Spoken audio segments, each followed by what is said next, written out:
All right, YouTubers, what's going on? For these gentlemen, it's the natural born thriller here.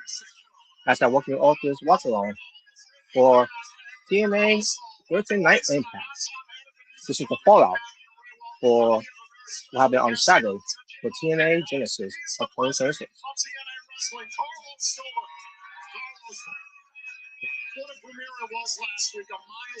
Now, last week, our show, everyone was so atrocious. Hopefully, this week will be a lot better. Last week was spectacular. Everyone brought it. Great new platform in our partner here in the United States with ANC. We couldn't be more proud of everyone.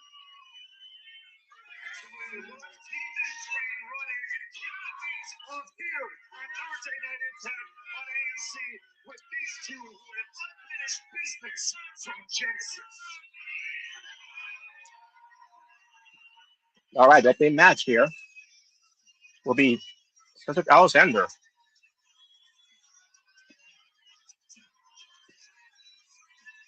Following contest is scheduled for one fall. Introducing first from Charlotte, North Carolina, weighing in at 220 pounds, Cedric Alexander. You know, surprised that Cedric Alexander is not part of the piece of fire. But then again, he got shot no matter what. Essentially, SMN Championship title essentially would lose. To Genesis from this past weekend. We invite you to watch that Genesis anytime on demand on our streaming platform, TNA Plus. Cedric Alexander ready to collide with the face of the franchise.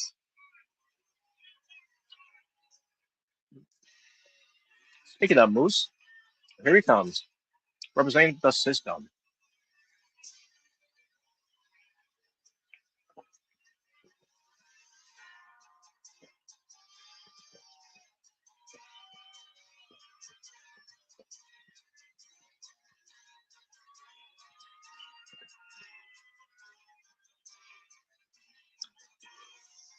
And his opponent, accompanied by LaShawn Edwards, representing the system. This is going to be a big night for the system. Before on that in a moment. This past weekend in Dallas, Texas, live from All right, so they are a one-on-one match here with Cedric Alexander and Moose. Joe Henry in a triple threat matchup. Moose and Cedric Alexander were initially scheduled to challenge Leon Slater for the X Division Championship. However, the reason Slater was not able to make it to Dallas. So we have this incredible triple threat match, but in the course of that bout, Moose sustained a brutal back injury. I mean, for much of the match, we thought Moose was going to be taken out, unable to continue. Yeah, that's right. They said that Moose has a back injury, a brutal back injury. Yeah, I'm not seeing any no tape, no bandages, nothing. What comes to that? He's someone who's apparently is injured, with his back after having Genesis. Alexander, a decorated former champion in WWE who uses that patented lumbar check to annihilate. What are tips called by the way? Social media to address the injury I sustained. can't remember what they call. No, little face plays that that will ease the pain in a way. My back is super stiff still at the moment, but I should be okay for TNA live on AMC in Albuquerque. He said that just 2 days ago. Now we're going to see. The point is, I don't see any of that on there. And here we got the Omega Red. Hey, what's up?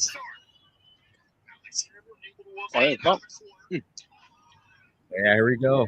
It's Moose and Cedric Alexander. That's right. Now, hopefully, we get more wrestling on here than we did last week. What was that? Hopefully, we get more wrestling this week than last week. You know. Oh yeah.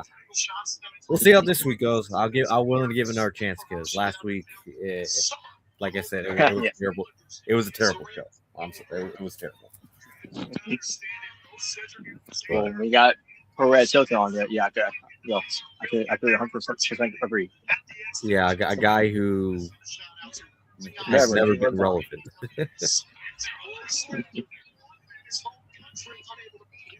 issues that all of us here in the United States are dealing with this weekend snowstorm. So a lot of travel issues. But we're all hoping Tommy will make it home. And they're battling outside the ring. For 3 days. Till 6 right now. Moose finding a way to persevere yet again. Both men have the counter taking back inside the ring. Oh, what the shoulder. Alexander bringing up the pace now. Able to track down Moose on the outside. Moose has a bad foot early in this matchup. Alexander a little bit humbled has got Moose down. Here is some of the action that's on tap this evening. Our main event matchup. What happened to tag team champions? All right, let's play the main event. Jeff Hardy versus Mustafa Ali. That match is gonna suck. Oh god. So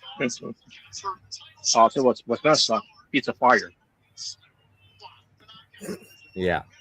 Has that match ever been good? No, never been good.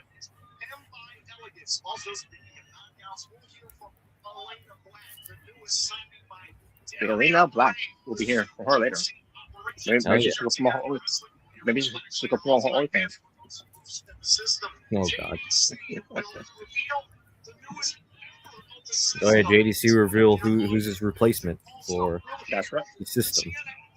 That's right. Yeah, they're doing a lot of balance outside the ring than they are inside. I think he sucks a lot. His referee wasn't even counting.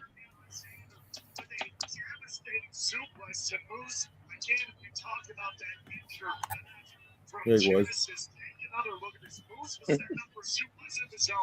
I don't know if he was or not. Like it's been there for 10 seconds. It's been a long time since I can see him be outside of the ring. Genesis against Alexander. So Cross back there. Cover. And Moose picks out. He's back to kill him after that brutal bump he took from Genesis.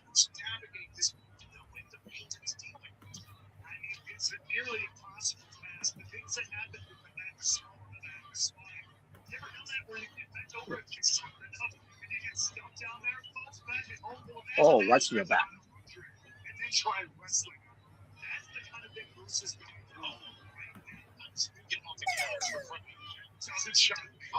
Moose is still in it, but we often talk about how wrestlers were the pinfall they kicked out. Ooh. Through midsection quarter, take your legs free. Alexander think that more difficult. Well, Moose kicked out at like one. Alexander, that's a great example. Today, Moose continue to kick out. Every time I can cover him 2-3 times, see what happens. Moose on about 251 pounds, 6% body fat right now, is arguably the best shape of his life. NFL offensive lineman who protected the likes of Kind of know. There's the cover. Alexander trying to put away Moose. Well, look at the face of the franchise. And this is the power of practice. This is the power of just getting up and getting it done every single day. The adrenaline is nice. Cedric Alexander. If you can't believe it, after everything Moose went through on Saturday, now showing up all the punishment, Cedric Alexander is going to begin again. But Moose keeps coming.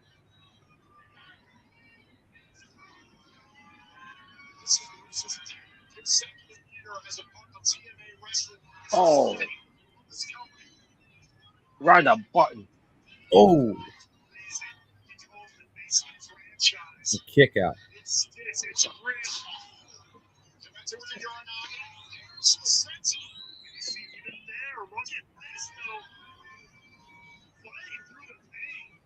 Sometimes operating off of instinct, we see this with And No Surrender will be on Friday, February 13th in Nashville, Tennessee. Oh. Yeah, just keep this car away from the show. Yeah. Also, Alicia Edwards is at ringside. We forgot to mention that. Or at least I forgot to mention that. sure Moose thought he had it done here off the top. The goal to hell. Go to hell. Cedric Alexander, but not enough to Oh, What a way to kick off the action here in Albuquerque, New Mexico. So much history for AMC in this city. And now we can bring total non-stop action to Albuquerque. Moves into the middle turnbuckle. There goes Moose. Was thinking about that spear that he used to win 3 world championships here in TNA.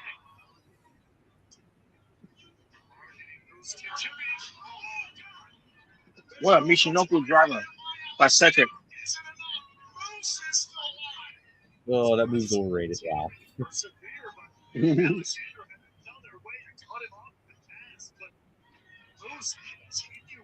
To kick out. I gotta ask you, do you think JEC is gonna fit as the newest member of the system later on tonight? I love Daniel. I mean, let's face it, he lives his life by the motto, let's get weird. So it could be anybody or anything for that matter.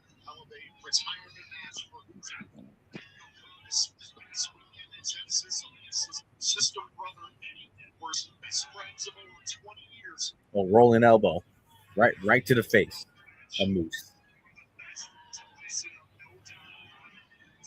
Bring it. Really going hand here in the center of the ring deep into the last inning of this match. You know anything about a reigning X Division champion, Beyond Slater. Ooh, He's chomping at the bit to get in the ring with both these men who have Spanish fly. X-Division title shot. Oh, locked it. He's already had the up-close and personal one-on-ones last year during 2025. He's going to have to face him again. We know that at some point in the future. We can't wait. Let's go, Cedric. Slater back inside the TNA ring.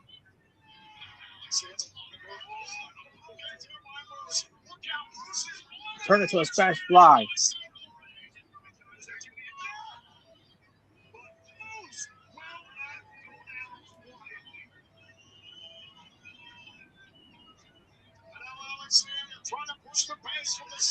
Oh, just random move heads.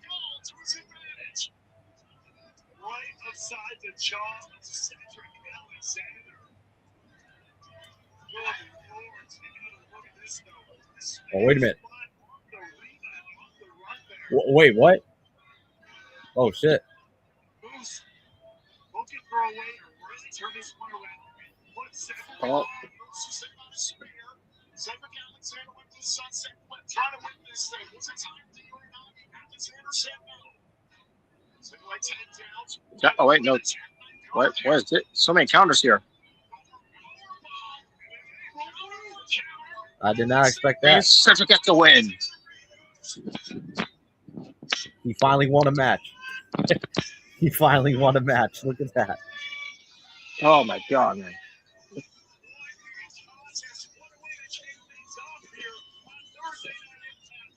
Oh, later on tonight, Jeff Hardy versus Mustafa Ali. And we'll hear from Mike Santana. Moose wants some respect. Showing some respect. Look at that. Well, yeah. Cedric got the win here. And we are in commercial break. With an ad. Well, at least on my end. Yeah.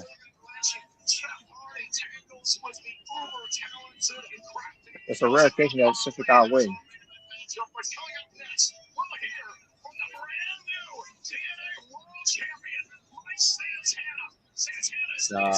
This show sucks already. Oh, God. Closed captioning provided in part by Rogers 5G Plus Network. Plus it up in Yeah, hopefully this will go on his Twitter machine. Tweet about this displeasure. Save on treat yourself. Burger King's got you covered with the new limited time $2, $3, $4 deal on now. With big savings on these Burger King. items. Only available at Burger King Canada until February 2nd. Original chicken sandwich. Wow. That was tasty. Yep. We build every Subaru for those who love winter. And for So those yeah, who don't one match down, and we don't I guess only maybe make some of the safest one more life matches to go. I'm assuming. And more to go. gas vehicles on the road. We make winter. That's a free to go. I don't know, but either way. Will we get more matches? Coming up. The main event, they're going to say the best for last. Most Quality versus Jeff Hardy. That's going to be something. At Wayfair, we bring style to every get-together. Let's just hope we don't have an idiotic referee. Yeah, we'll see who his referee's going to be.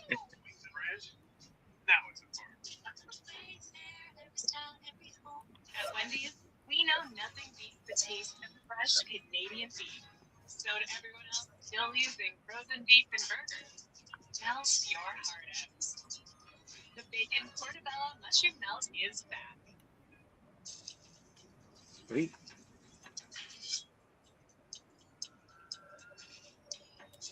When it all comes together, it could mean you're ready to talk to your doctor about Wegovy. Ask for Wegovy by name. Visit Wegovy.ca for savings. This wasn't random. Whoever did this wants to send a message. I'm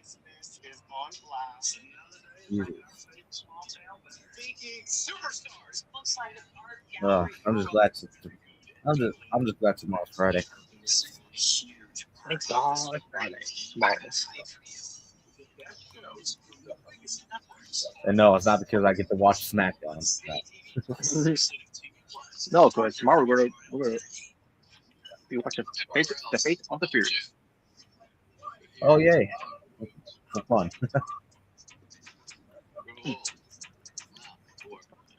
That's gonna be Robert. It's gonna be one hell of an experience for you watching that movie.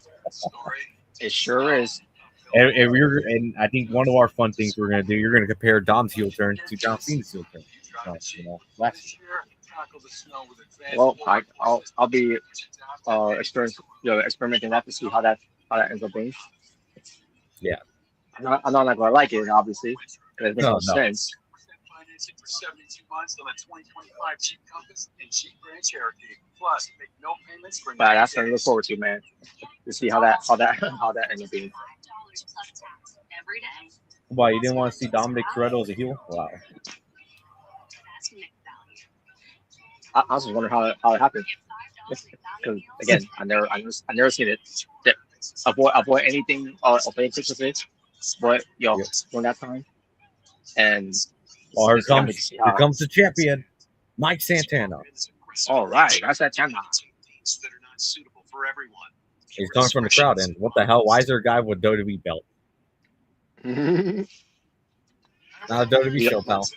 Oh well. And there he is, the TNA World Champion, Mike Santana. And who the hell is this guy? Oh, just some random fan.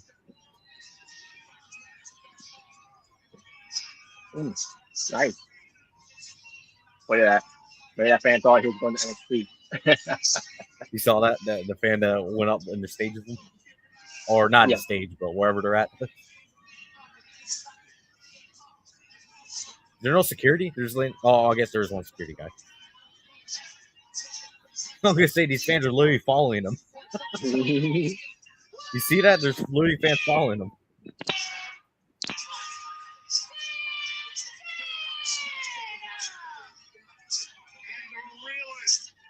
A new lease on life here in TNA Wrestling after recapturing the TNA World title last week on the premiere episode of Thursday Night iMPACT on AMC. There was a stage. Wait, why is Mike Santana going underneath the ring? Oh, he's grabbing out a steel chair. I guess to sit. I guess he wants to sit down.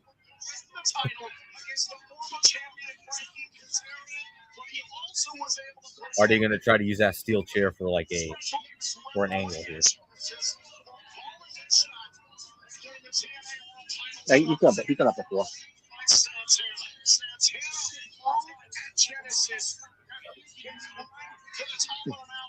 He's ready to kick everybody else off the top.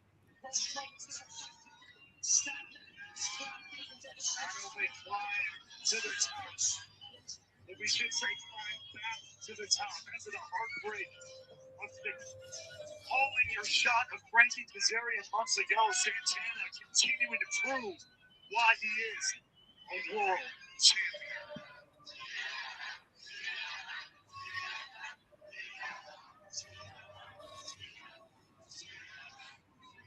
Hey, yo, Albuquerque, what's good?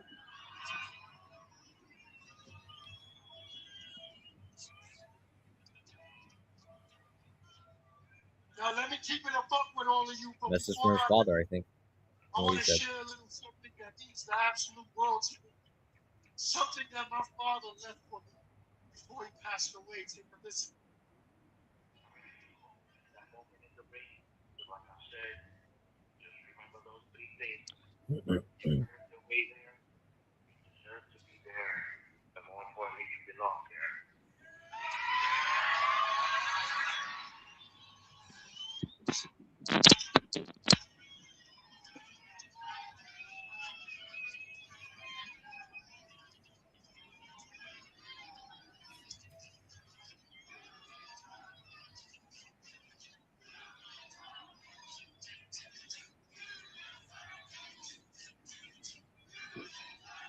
I love you guys, man. 2 years ago. Yeah. Check it. When I got back to TNA, after rebuilding myself from the ashes of injury, addiction, and the clutches of depression and anxiety, I stepped foot at Rebellion almost 2 years ago. In post-match, That's crazy. 2 years ago, he came into TNA. Or returning to TNA. Not just to TNA, but to the world. I said that after everything that I went through to get back to what I love, I wasn't coming back to be another spoke in the wheel. I was coming for the top spot, baby. And every single day after, I made sure that I put action behind those words. Whether it was at home, at the gym, or every time I stepped foot in the ring, I made sure that I gave every single thing that I had. Because I deserve it, the sport deserves it, and you all deserve it.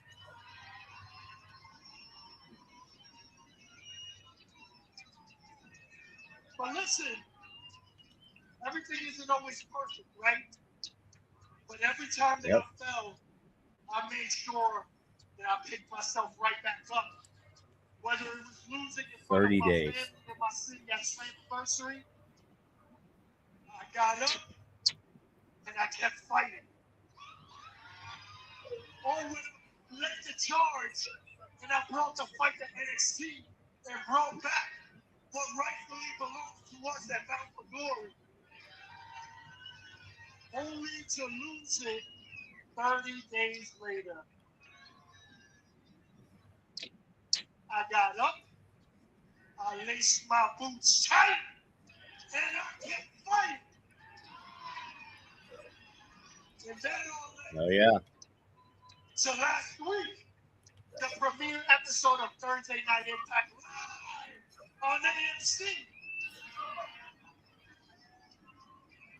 I stood across from a man that I've respected and admired my entire career. The man who built this place brick by brick. The phenomenal AJ Styles. I thought so much of this. Okay. And to hear this man tell me face to face that I now hold the keys, and I'm the man that's going to carry TNA on his back and take the absolute world. And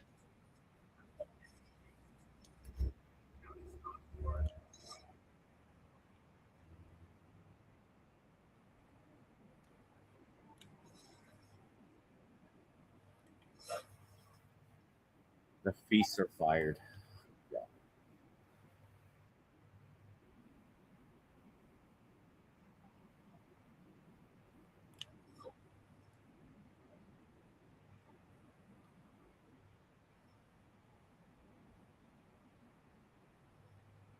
You'll never beat a guy. Oh, I wonder who said that. Ha ha, Tony. Ha.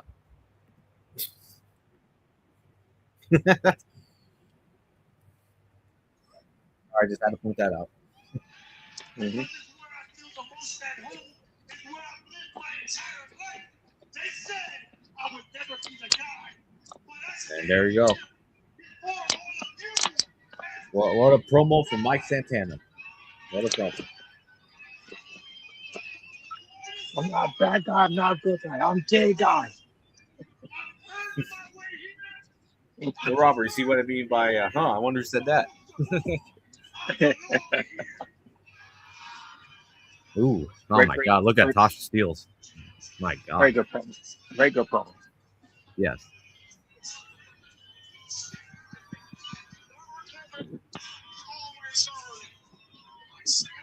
Never given, always earned. You seen the order for yet? Oh, wow. All right. See what I mean by, my God, look at Tasha Steelz. Mm-hmm. Man, look at even damn, even Gia Miller looks good. Yeah.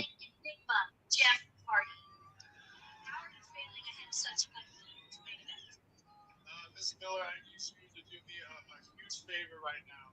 I need you to shut up.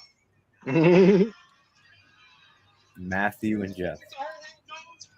Tonight in the main event is Jeff Hardy versus Mustafa Ali. Allow me to tell you something that you don't know. And the citizens of TNA, they don't know.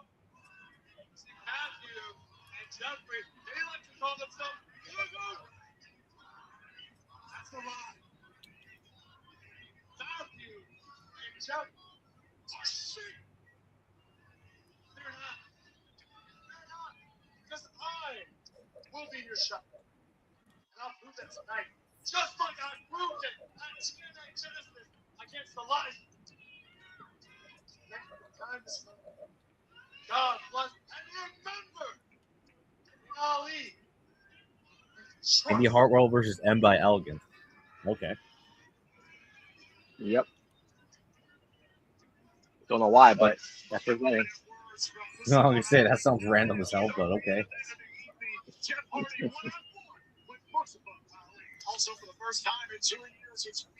Yeah, as much as I don't like the Elegance brand, I mean, I don't have any problem with M by Elegant.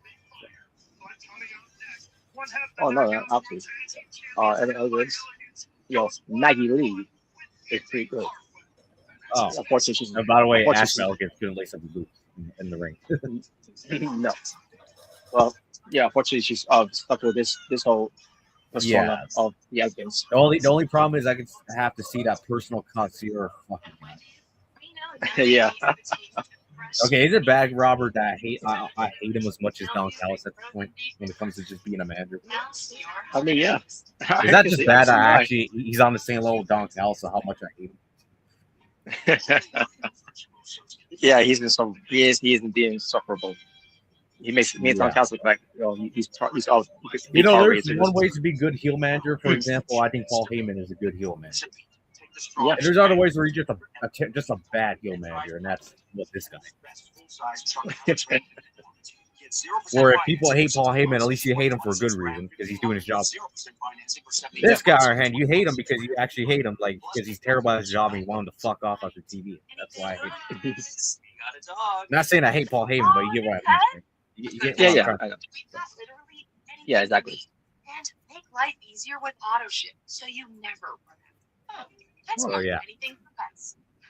I'll be honest with you, Robert. I actually hate the personal concierge guy even more than Ash Bowden. To be honest.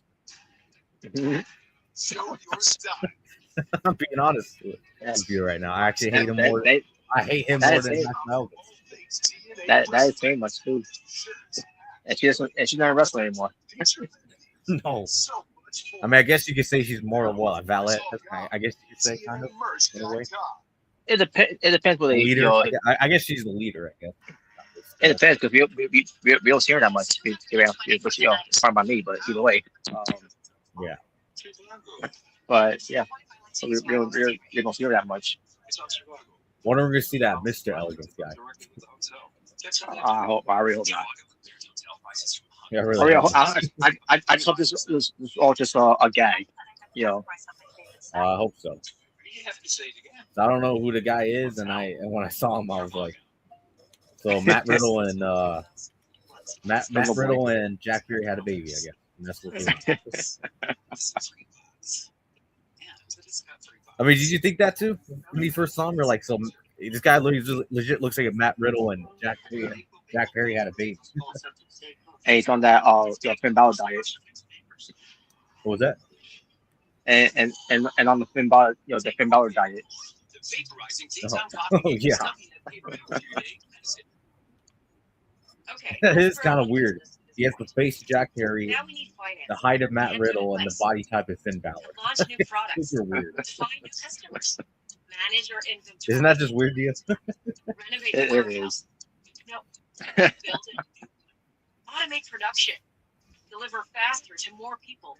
And once we do all that, I know myself. So does BDC. We'll get ready for what's next. Sonic, to me, in one word, I would choose success because I succeeded using it. I tried to quit smoking over 10 to 15 times, and then I stumbled across Sonic. But I gave it a world. all right, we'll see how this match goes. My wife looks at me today like I'm hoping Oh, it's yeah. at least tolerable. At least.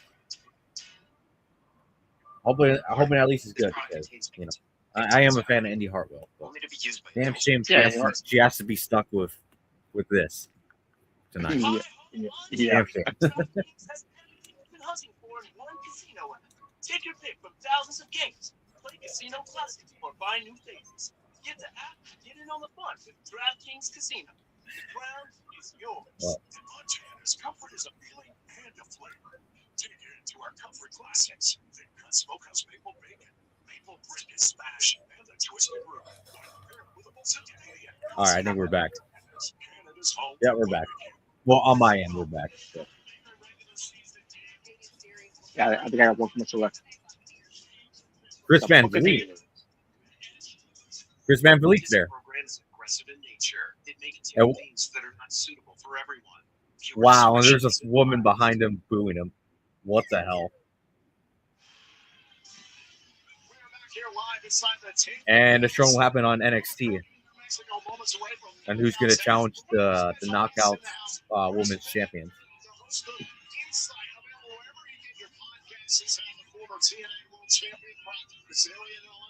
Why are they doing this? I don't know why. But. Right now, I want to go back to some other knockouts action. This past Tuesday. Yeah, why are you doing this? Oh wow, look at that. I didn't even Kendall Gray and Ren Sinclair literally did the Undisputed Era's or the Red Dragon's finishing move. I didn't wow. You see in the clip. You see.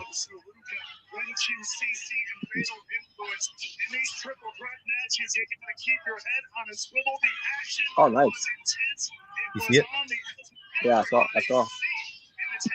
It looks pretty good too, to be honest with you. Oh yeah. And Zaruka wins. So I guess they'll be challenging the Elegance brand for the Knockouts Women's Tag Team Championship. I figured it would. Since oh my god.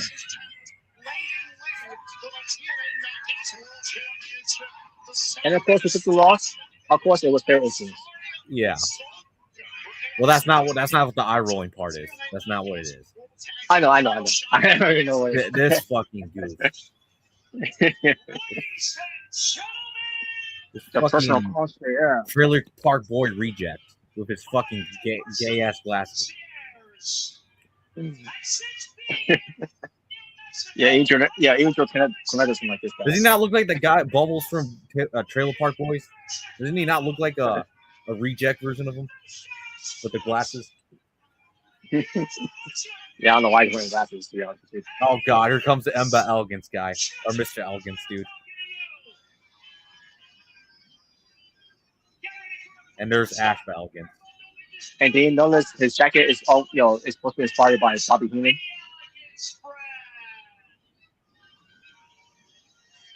Oh my god. Oh no. Oh god, this He is is not there. He's there. It's not rib. This is really happening. Oh my god.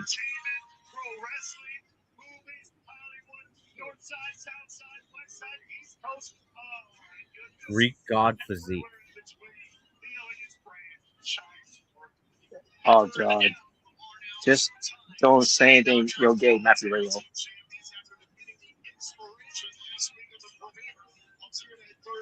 And also, and even worse, Ash Elegance is there too.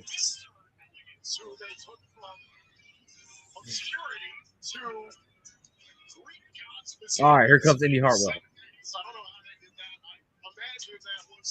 The only two I feel sorry for is Mackie Lee and Heather Reckless. Oh, so that's her name. That's actually well, I knew it had a Reckless, but that's anybody else gets name. That was Yeah, the yeah, Maggie Lee. So they, okay, Maggie Lee. But now they call her M by Elegance.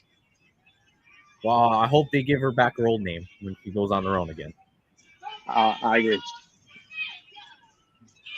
But yes, there comes Indy Hartwell. Yeah. Yeah, she is hot though. Only Indy, but I'm talking about M by Elegance or Maggie Lee. I guess that's her name. But yeah. Yep. The same.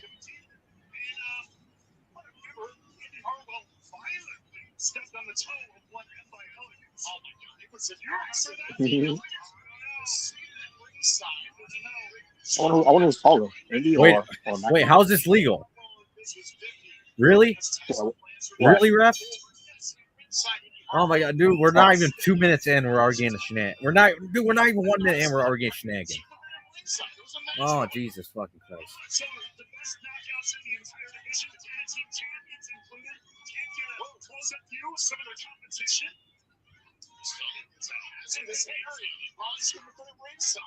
Why would you do it slow? Jesus fucking Christ! Dude, you see what I mean? We're not even 1 minute in. We're already getting shenanigan. Not even a fucking minute. How do I not see that? It's beyond me. Oh, God. What? Is Ash telling Mackie what to do? Yeah. In the match? And second off, why would you just do it slowly and let her reverse? Oh my god! And people want to tell me that she's good at her role, or anything good in wrestling. You know, that's the first time I heard that in Jim Cornette's podcast, and people were saying, "Oh yeah, that she was great." I'm like, "What? Great from where?" God, I swear, people are on must be on major crack nowadays. I swear. I seriously don't know the way. I'll say, you know what? Yeah, maybe she is great. You know, when I'm high, when I'm on drugs, not when I'm sober trying to watch wrestling, good wrestling. I seriously don't know what they see in her.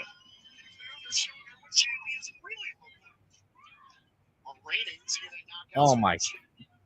Oh Jesus Christ! That was terrible. The kick looked terrible.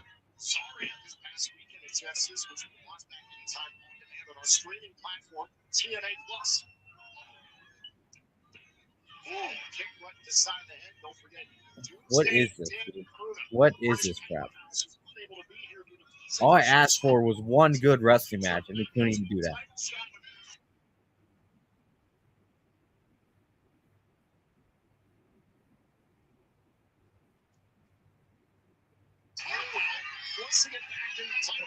And they go commercial break for this match. Really? Why? This match? Why is he now in the ring?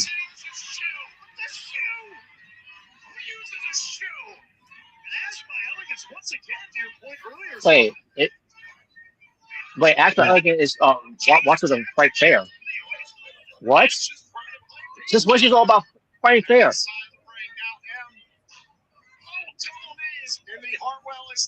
So they. Dude, this match is always terrible. This is garbage. This is confusing. Why is Ash also is against what they're doing? Brought to you in part by Roger Satellite. I don't care. She's not wrestling anymore.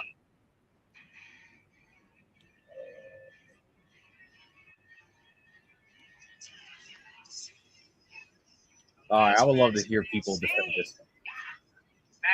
Because I don't understand. Well, after I could turn over a new leaf. A new leaf from what? After wrestling?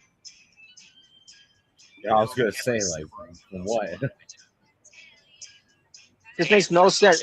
And the whole purpose of of her being part of this whole thing with the whole the final Mr. Elegance is for them to do shit like this. And now all of a sudden she's not gonna she's now against it. Apparently so. What what is this? Live your fandom. Show your style. Oh man. TNAmerch.com. One-stop shop for all things TNA I, wrestling. I thought I think each part would be a lot worse tonight. And so much more. Well, no offense, Robert, but you say AEW's bad. TNAmerch.com. No offense, but you say Dynamite's terrible. It's the crap that Well, this is why they're terrible because they don't know how to tell good stories. Is it bad when I would rather watch a flippity fucking Harley Boys match than this crap? Is that bad? But when it comes to them, I wouldn't go that far. But I mean, as long as I don't see that personal concierge guy, yeah, the personal concierge, yeah. I love it. Man. What do you mean? You don't want to know the things that they did with Yeah, I think I would love to throw him in the pit of spikes. That's all I love to do. you don't want to know the things that they did with this guy when it got so bad. I think I'd rather not. Yes, I you don't know. Unfortunately, I think this show would really be turned into a clown show if we see the hometown. I'm like, all right, I think I'm done, Robert. I'm done. I reached my limit now. I'm officially. I think this just insulted my intelligence. I'm done. Yeah. I think I'm done, Robert. Yeah. I'm done doing this live reaction. I'm done. Fuck that guy. This all because of the Elegance brand. Oh man. Some people may have tuned away because of the Elegance brand. What the hell? This last car shield in LA Knight. Say what? Oh yeah. They did it last. Apparently they did it last week too. Yeah. Well, it's Ric Flair. Ric Flair in the same. Yeah, the car shield. Yeah, the car shield. The same car shield that this is Ric Flair back. When the whole came up from hell. Was. Oh yeah. Well, I guess also forgiven now. That is such a random ad to see Ric Flair and LA Knight. Nah, at that time he was Eli. But at that time he was Eli Drake. Or Eli Drake. But yeah. So that was filmed when he was Eli Drake. Yeah. When he was in NWA, obviously. Oh, okay. I was gonna say that doesn't look like a WWE ad. Because he would have said, "Let me talk to you about my car shield." Yeah, he would have said all that.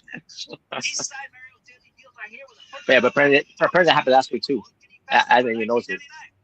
That's my first time ever seen that, and I have never saw that before.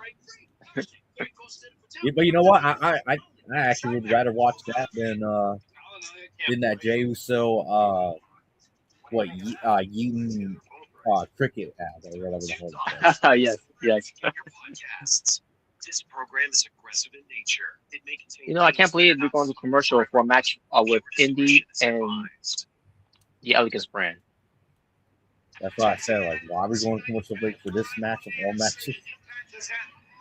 Songs and franchises such as Monday Night Football, Saturday Night Live, The Simpsons, Survival, and more. Section, our women's division is on fire. Indy Hartwell. I gotta give her credit. What encounters from Elegance off the roster and the spot. This is a development. Not for nothing, but I don't know why everybody else is just like she's performing a ballet class. I don't know. I don't know if that's your guess is just as good as mine. Yeah, I don't know if it's also that the Elegance is about, but yeah. Couldn't tell you, and to be honest with you, I don't even know if I even care. Well, hopefully Mr. Elegance isn't having ideas just like that.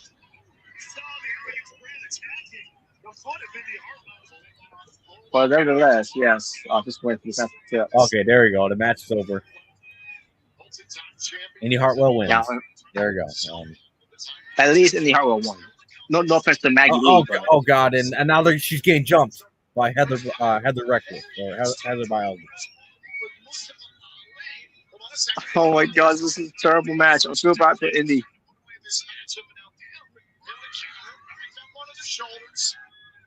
And Maggie Lee's better Wait, than what this. the hell? Why is Ash saving her?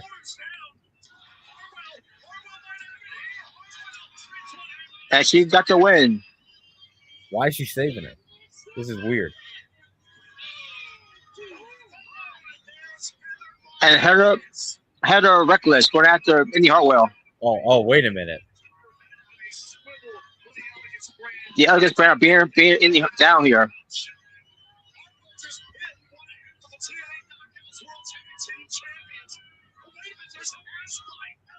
What are you gonna turn on her?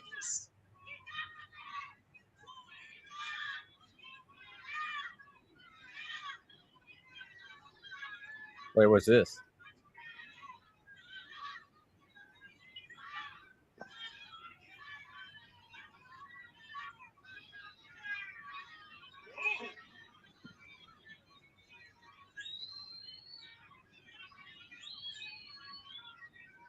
So we're gonna jump Ash. Oh, no, never mind. It was all ruse. It was all ruse, of course.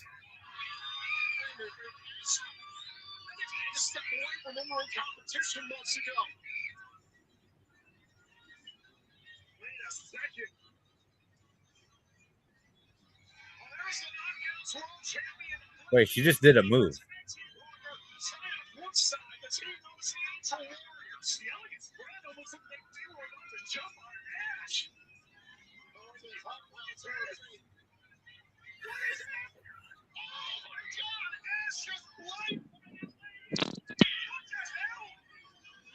It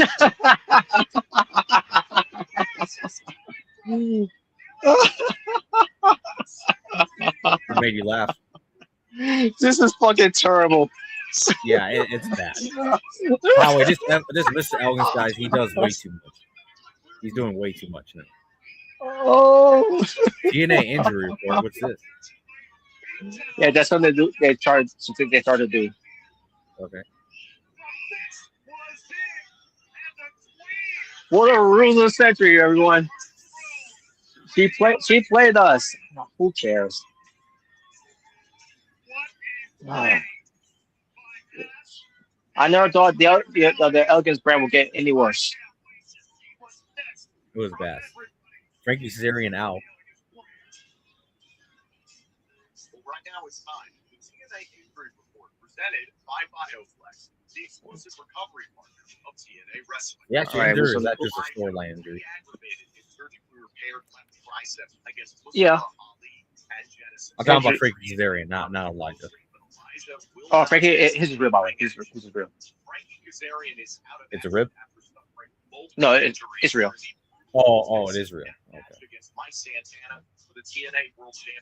Yeah, I'm not gonna lie. The other two just seem obviously like storylines. You know, kayfabe. Mm-hmm.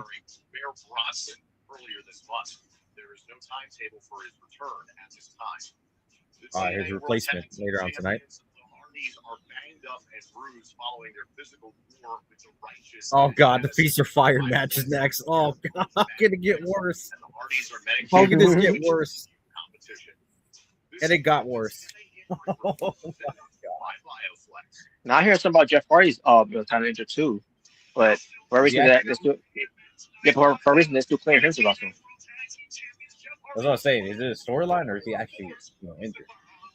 Yeah, he's in it too. For a reason they're playing him to wrestle. Oh. I don't know how bad it is, but yeah, he's hurt. I couldn't tell you. I couldn't tell you. I didn't. This is my first time hearing this. Well, get ready because Feast of Fire is next. One of the matches that I hated. Yeah, that's why I said, Robert, you couldn't think this could get any worse. Yes. Obviously the eldest brand is going to be, there's no way to top the eldest brand. Well, I mean, no, but I mean, Hopefully, we'll see. I mean, TNA did surprise us. and yes, he's Where part of I saw the Ryan Nemeth segment, and I was like, oh god, how can this get worse? And then Elgis brand came out. Oh god. Yeah, well, there's no reason to fetlock the piece of fire other than your body's being tossed around and one person dies onto tons of bodies. But yeah, bigger expect knockouts in the match and miracles in the match. The piece of fire is just one of the dumbest matches that I have ever heard. I even said it. It is you know what? Stupid, so I said the same thing. You can win a briefcase, but the problem is one of the briefcases you're fired. Then why the hell would I want to win the match? Yes. So fucking. But they'll make an excuse. It's the risk. It's worth taking the risk. You know that's like me saying, Robert, do you want to go do in a battle royale where if you win the battle royale you get fired? No. Exactly. And also, if you don't accept this and apparently this was a rule for piece of fire. If you don't accept the match, then you're fired. Oh, Jesus Christ. And the one person that did that, by the way, was Curry Man, who was played by Christopher Daniels. Curry Man? Yeah, Curry Man. Yeah, he's hot. He's spicy. He tastes great. Oh, okay. Now I think I remember that now. Oh man. Even as bad as that gimmick was, I would take that gimmick over the hometown man. I mean, I agree. Yes. Curry Man. It was entertaining. I mean, I think you'd rather take the Curry Man over his pockets at this point. Oh man, definitely. What a hotel, right? And only 335 a night on my favorite site. But I never liked the concept because why would you have someone that could that could be a top person in that match, or someone that could be a future of the company to be in this match where they could end up being fired. I didn't check Trivago. Yeah, and it never made any sense. Save up to 35%. Piece of fired. But that was the best Russo idea. They went with it. Yeah, because apparently it's one of the greatest. And the thing is, I remember this one time they brought it back. It was a cool piece of fire. They call it Race for the Case. Race for the Case. Oh, jeez. Eddie thought was better because Eddie thought was better. That's a terrible name. I mean, it's a terrible name, but it was better than getting fired. Because it was all about getting hell shots. Well, maybe it was like that. I mean, if you just I don't know, changed the name, but kept it like that, maybe it would have been good. Yeah, but I feel like I bring back Piece of Fire because now they're back to being TNA. I mean, what's next? You're gonna bring back do not bring back the terrible ideas. Keep the good ones in the past. Don't like Lockdown. Yeah, I'm worried. Lockdown. Bring back Lockdown. I agree. Bring back Lockdown. What are you waiting for? Find a place to settle down. Who gives a shit if Triple H doesn't like the 6-sided ring? Oh, who cares? Maybe there's a reason why. Jesus Christ! They're still on my TV. Oh no, don't tell me they're still on there. They're still on my TV. Double melted cheese. Oh, it's not McDonald's making that. All right, I forgot the menus. Oh, let me see. This program is aggressive in nature. It may contain themes that are not suitable for everyone. Viewer discretion is advised. Oh, fuck.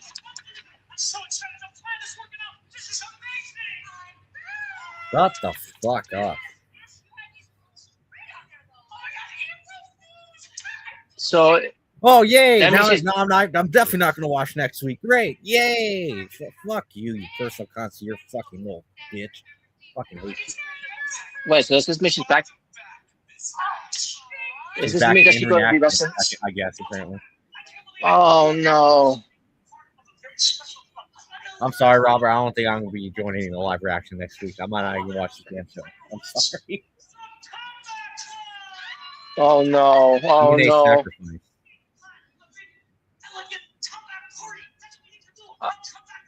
Oh my God! TNA No Surrender. TNA Sacrifice. Okay.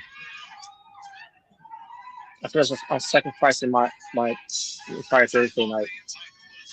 Ladies and gentlemen, I'd like to take advantage of TNA's next mega on sale. We'll be in Nashville in 3 weeks for I can't believe she's Oh back. my God! The hometown man's in the damn. Oh, Jesus fucking Christ!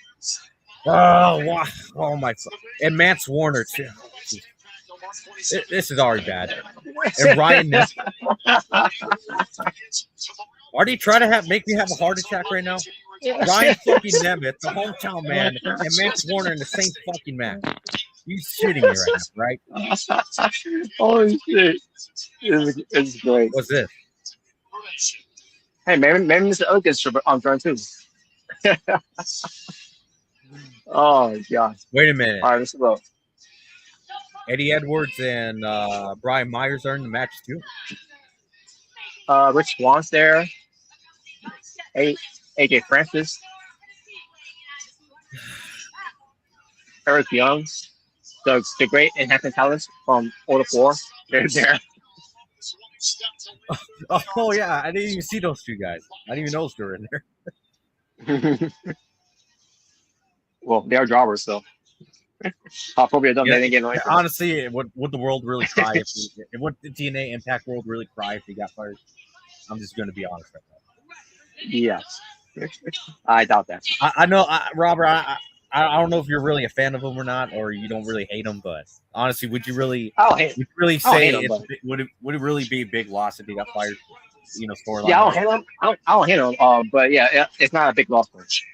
They're going to replace. Yeah. Or Steve Macklin's in the match. No, wait a minute. I thought we were supposed to have Knuckles in the match too. Where are they? Steve Macklin's coming out right now. Oh yeah, Steve Macklin. Yeah, I heard he's in it too. Yeah. Well, on my end, I think I'm ahead of you, but yeah, he's coming out right now. I knew he was in the match before the show. So okay, yeah. Who else is in the match? Okay, I didn't know who was in the match, so excuse me if I don't know who's all in the match. I thought they had the Knuckles in the match too. So they show your package for last week that your the Knuckles come in there too. Like, so what? They changed their minds? I don't know. I guess so.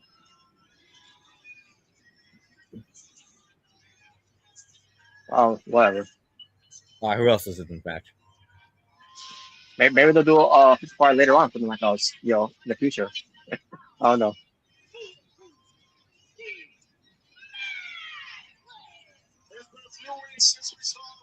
Great, Trey Miguel.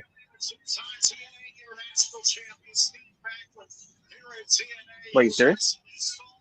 Wait a minute. What? Trey Miguel's in the match? What?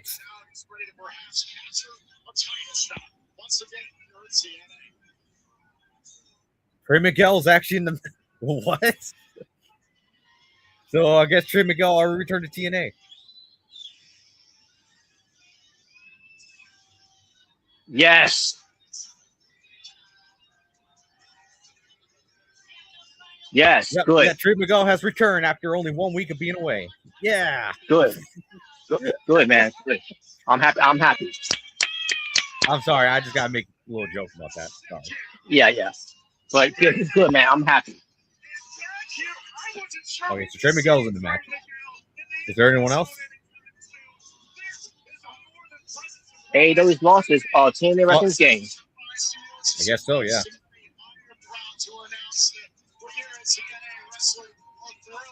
So I guess the rumors were true that he got released because of a libtard executive at Warner Brothers. Yeah, but wherever the issue is, they can all go fuck a dick. And by the way, this is the same Warner Brothers company that fired someone over getting Parkinson's disease. I think I told you guys that story before. Yeah. So honestly, fuck Warner Brothers. Fuck them. All right, here we go. So there's so I guess they ain't intergender then. Nope. So there's gonna be two separate matches, I guess. Yeah, so I'm looking at everyone here. I'm looking at myself. Who could be the one that's going to be fired from TNA? Oh, Trey Obviously, Miguel. Trey He's going to return just to get fired again. Obviously, it's not going to be Trey Miguel. How funny would that be? Yeah, we That brought him would- back just to fire him. Yeah, that would be funny though. And Daryl goes down, Francis.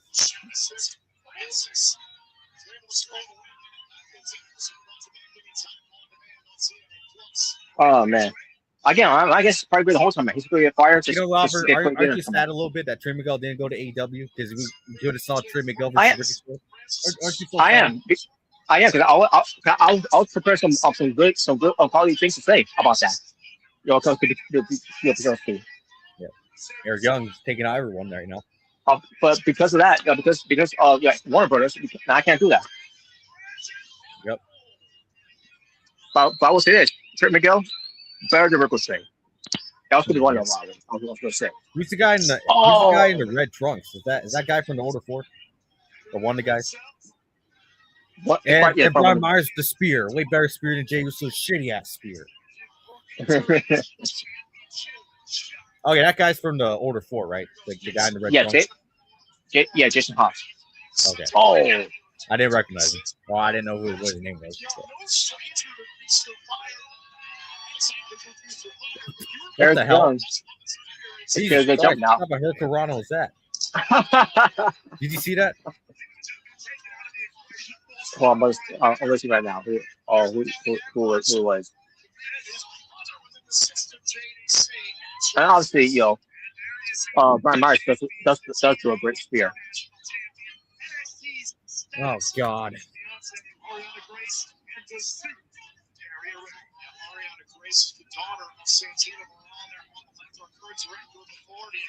You know, if he gets one of the briefcases, I hope he gets one that he gets fired. Yeah, that didn't look good. Yeah, That yeah. was- You saw what I mean?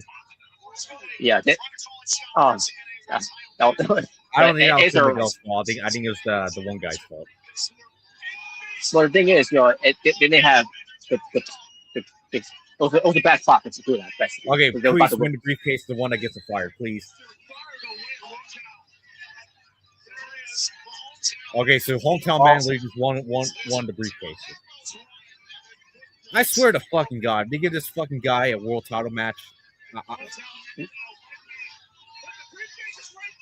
What are you doing? The brick is right there. Wait a minute.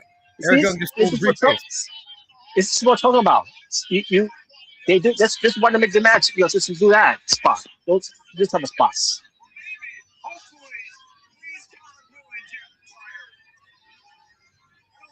So he just won the briefcase then? The old time man got the briefcase. Wait a minute. This doesn't make any sense though. Wait. Oh Or my you have to God! get out Yes, or do you have to get out of the ring first to win? I forgot about that rule. Yes. This is one of the rule by the way. They added too. You have to get out of the ring to officially win the briefcase? Yes. This is why. Okay. All right, yeah, this is stupid. This is already the most stupidest fucking thing I've ever watched. Oh my God! Robert, I forgot about this I'm sorry, rule. Robert. I'm ready to call it a night. I'm ready. I'm done. I think You I'm see- done now. You see, this is what I'm talking about, man. This is why this man brought back. Okay, Steve Macklin wins the second one. Hopefully, Steve Mack can get something. Okay, Steve Macklin just won the second one. Oh God, Seth D. Lander getting involved.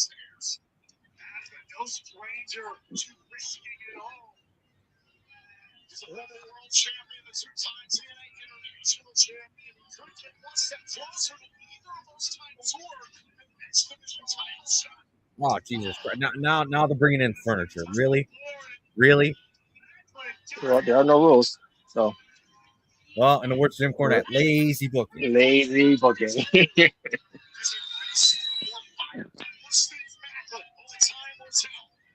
Oh yeah, Seth Leonard got involved there.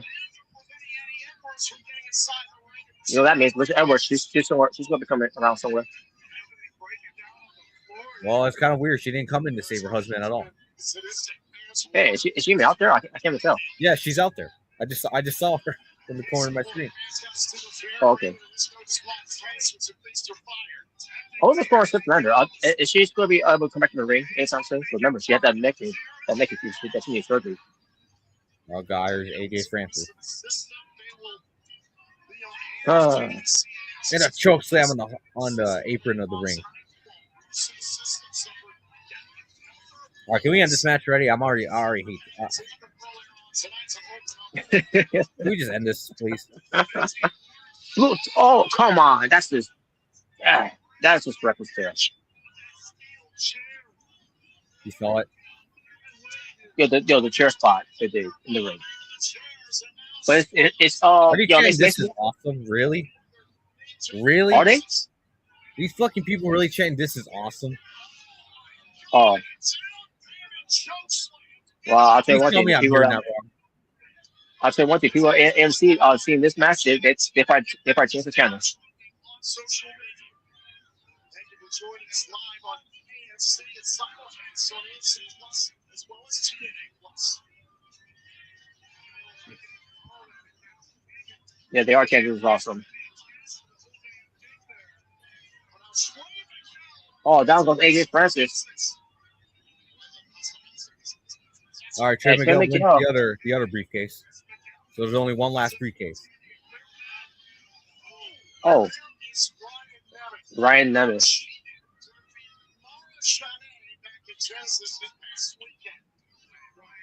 All right, one last briefcase. Oh, nice by Trey Miguel there for Ryan Nemeth.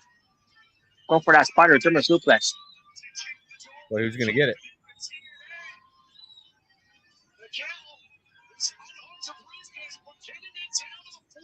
Wait, is Eddie Edwards gonna get it?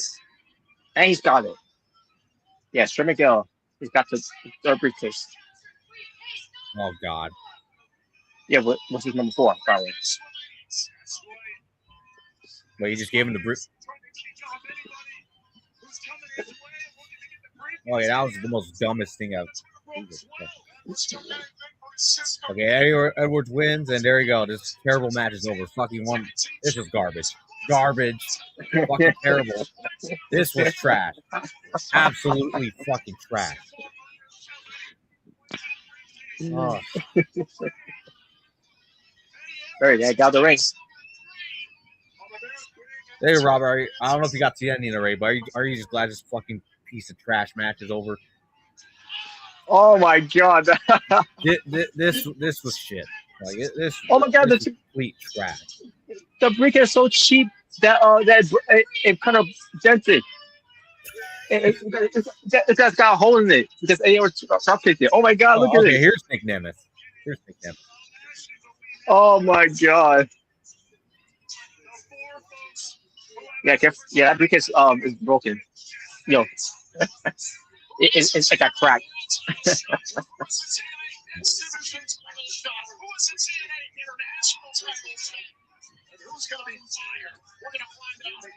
All right, so yeah, Robert 5-star match. Oh, no. What the hell? Jeff Hardy skipping. that was awkward. Jeff Hardy just skipping in the background.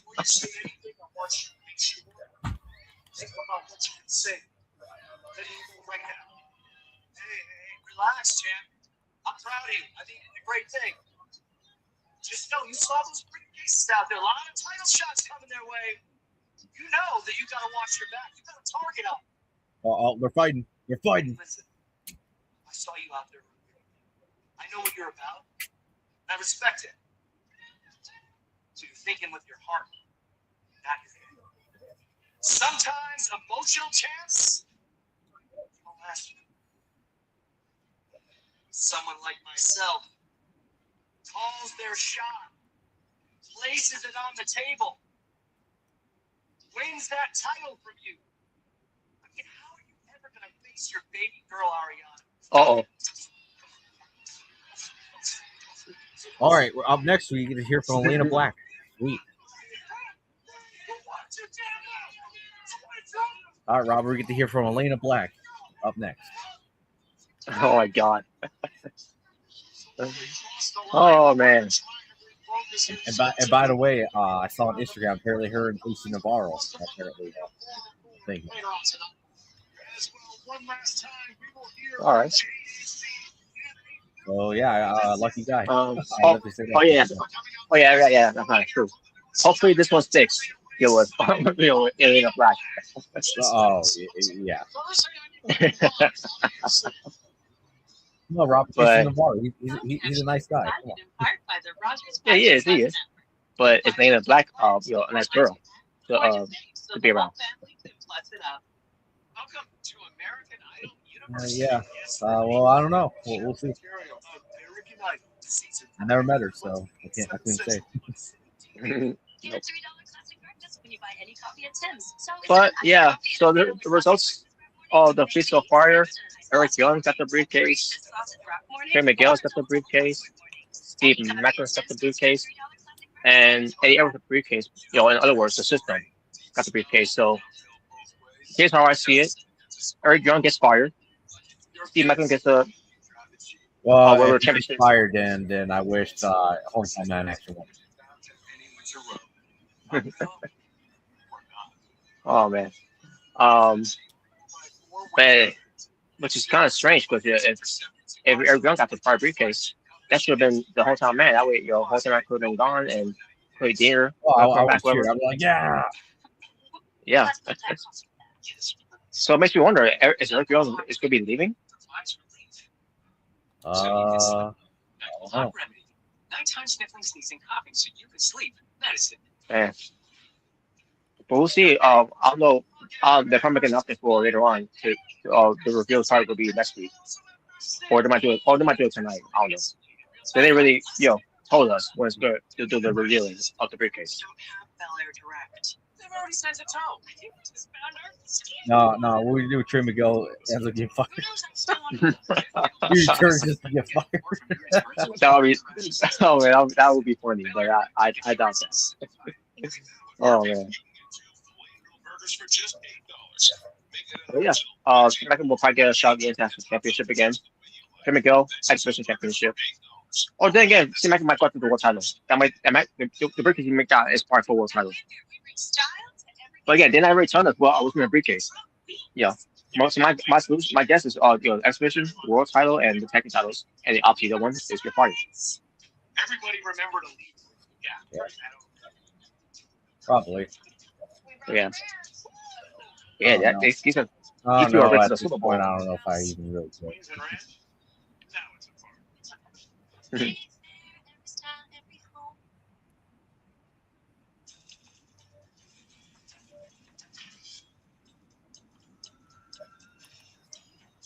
When it all comes together, it could mean you're ready to talk to your doctor about Wegovy. Ask for Wegovy by name. Visit wegovy.ca for savings. Hi-ho, Ontario. DraftKings has everything you've been hunting for in one casino app. Take your pick from thousands of games. Play casino classics or find new favorites. Get the app and get in on the fun with DraftKings Casino. The crown is yours. Evolution, I theorized, happens over a long time. But the new 2026 Subaru Outback makes you think. Perhaps evolution can be faster. It developed a TNA tits and ass wrestling stuff. Wait, what? But the progeny from mountain goat and moose. I discovered that sometimes the simplest traits endure. There goes that theory. All new Subaru Outback and Outback Medius. 30 years of evolution.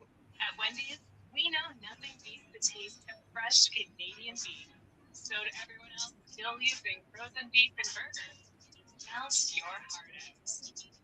The bacon portobello mushroom melt is back.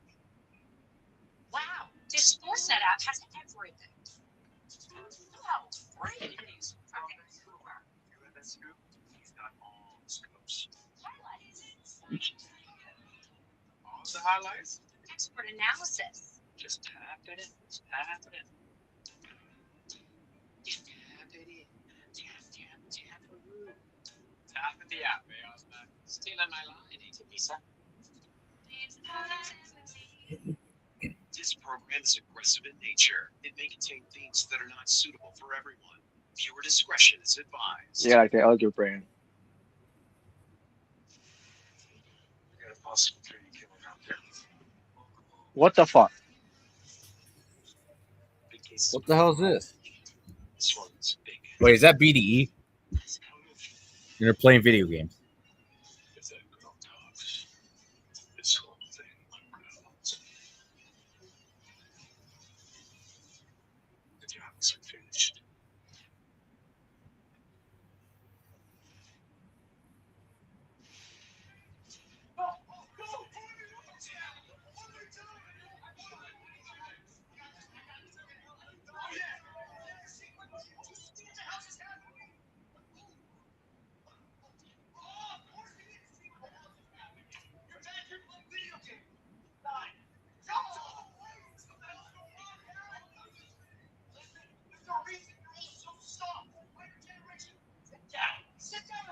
Wait, you Undertaker now?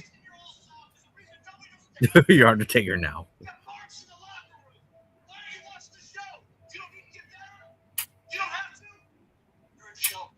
That's why. Sit down here, play the video games that you're good at. You're not good at experiment. Experiment? Yeah, experiment. Yes. I think I do just like everybody else. It's for everybody. BDE versus Nick Neville. Yeah, it's for everybody. What might be gonna do? Huh? This is real life. It's in a show. This isn't YouTube. Not TikTok. It's real life out there. I see why my tell them to get live.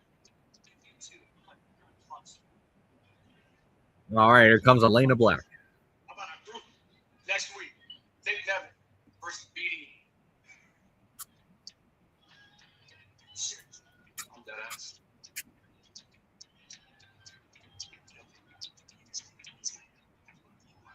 So, expect it.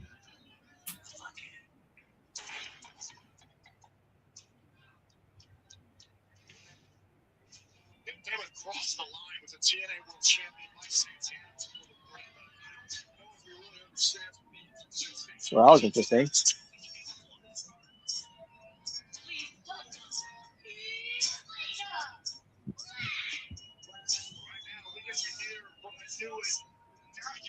Elena Black. For those of you who have been living under a rock, my name is Elena Black. Clear for me. I thought you were in Core J. And if you don't know much about me, it won't take you long to figure it out. Why? Because I am the only one that you need to be paying attention to in this knockouts division. Matter of fact, I am the only one to get 1 million views on TNA socials in just 24 hours. That's surprise. And I am the only one to constantly make headlines no matter what I do, no matter what I say, no matter where I go. I'm consistently the only one that matters. And after my match next week against whoever is stupid enough to decide to step in my way, Okay. it will become very, very clear Well, I beg to differ. that I am the only one next What was that? in line for that TNA I beg to Knockouts differ title. because she only gained over 196,000 views on YouTube. You Wow. are all living Oh. in the era of Oh, Elena. here's Satino and Ariana Grace. The era of Elena. First sighting. That's the suit here in TNA wrestling. Telling you, Elena Black. Time will tell. I mean, this is No, claim. time will tell next week, and I'll be right, like always. Miss Ray Hamill. Sure. I'll call you.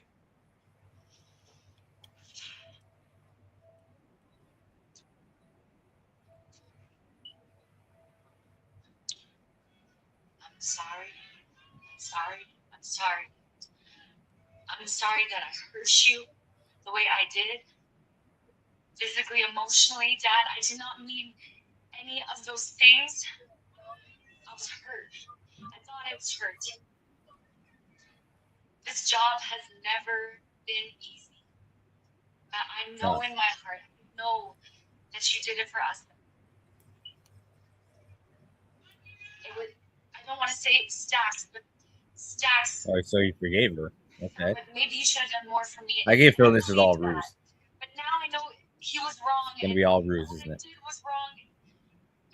Yeah, it's Vince Mayer that as a late. Wait, what? That was it? And I just, please forgive me. Please forgive me, Dad. Wait, it's already the main event? What the hell?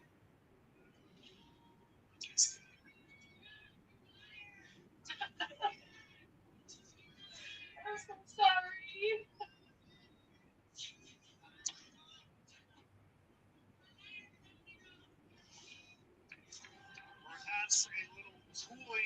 There's Mustafa Ali. I thought we were supposed to get an announcement for the system mode. Yeah, that's what I'm saying. Like, wait a minute, I thought that we're supposed to get that, but is that segment gonna end off the show then? Well, it better be a good one if that's going to be the case.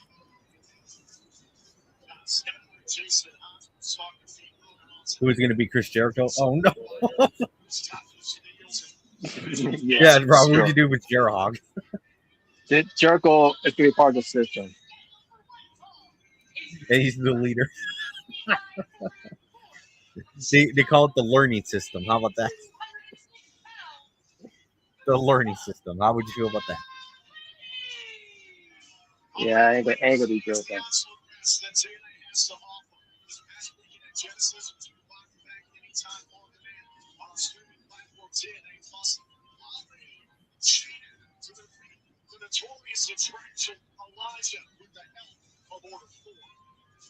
Was he disqualified?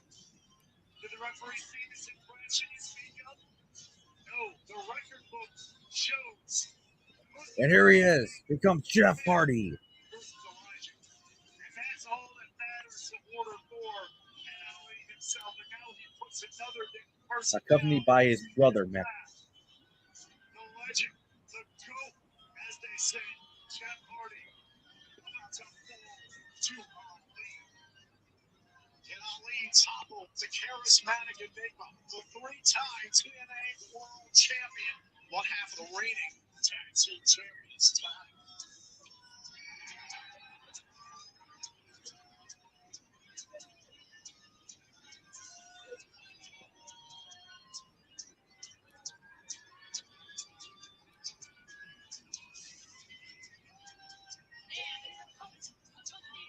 All right, so Chris Van Vliet's gonna interview the Hardy Boys on his next podcast. Okay, sweet. Both of them? From the how they made it sound like, yeah, he's gonna interview both of them apparently. Boring. Wait, what's boring? What's boring? He's probably bored the Hey, show. look, Robert's your favorite, Tom Brady. They're talking about he's there. No, not on TNA iMPACT commercial I'm seeing. Oh, commercial.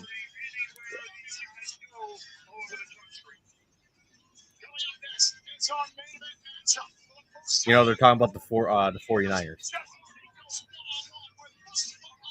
Which is interesting. Like, wait a minute, why is Tom Brady narrating the rise of the 49ers? He never played for the 49ers. Does that seem weird to you, Robert? Why is Tom Brady hosting a documentary about the 49ers and he never played for the team? I don't know. Maybe it's because 49ers I mean, he their played for asses. the Buccaneers, if you remember that. Not Yeah. the 49ers.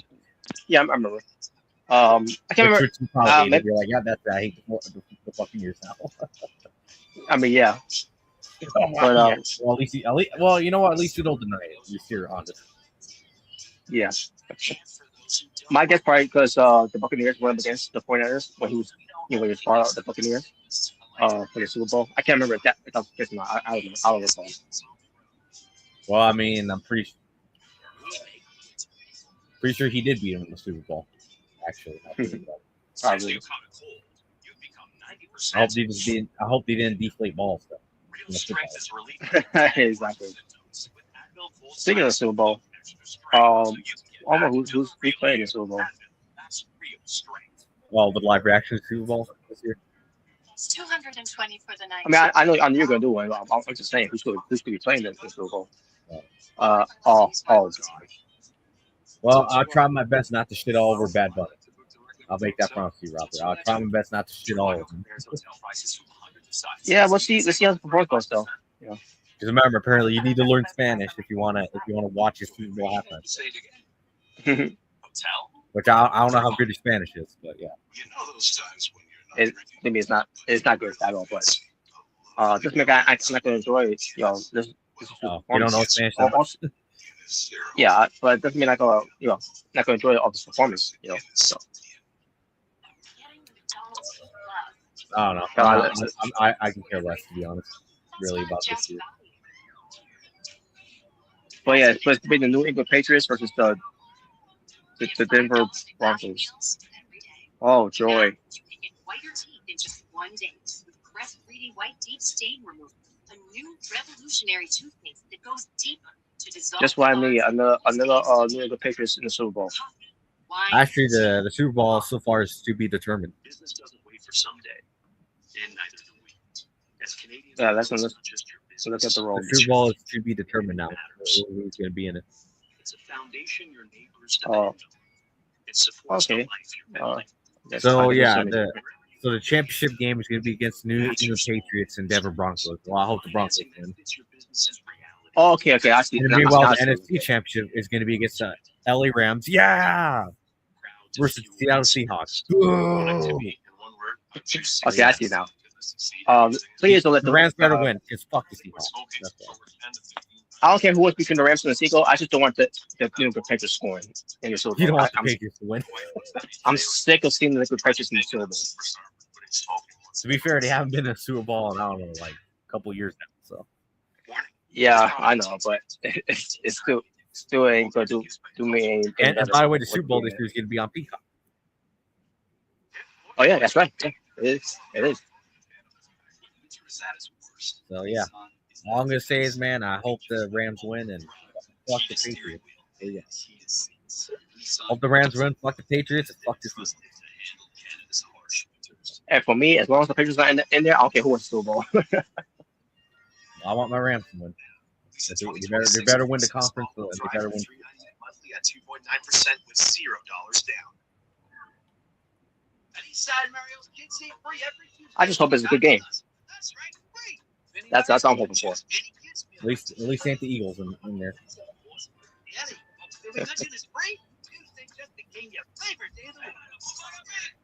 Now, I can't recall, but I believe it was last year, right? Yeah, it was last year. Last year was the Eagles and Chiefs. Yeah. Or you know what? Me, Otaku, and Jordan called the Chiefs. You know, Kansas City bloodline. Viewer discretion is advised. I think you remember hearing that nickname. Us calling them that, right? The Kansas City bloodline. Yes. And here we go. The Harvey Kansas City Death Riders. How about that? The Kansas City Death Riders. Oh God. The Kansas City House of Torture. Wow. But here's the main event. Jeff Hardy looking for Ali.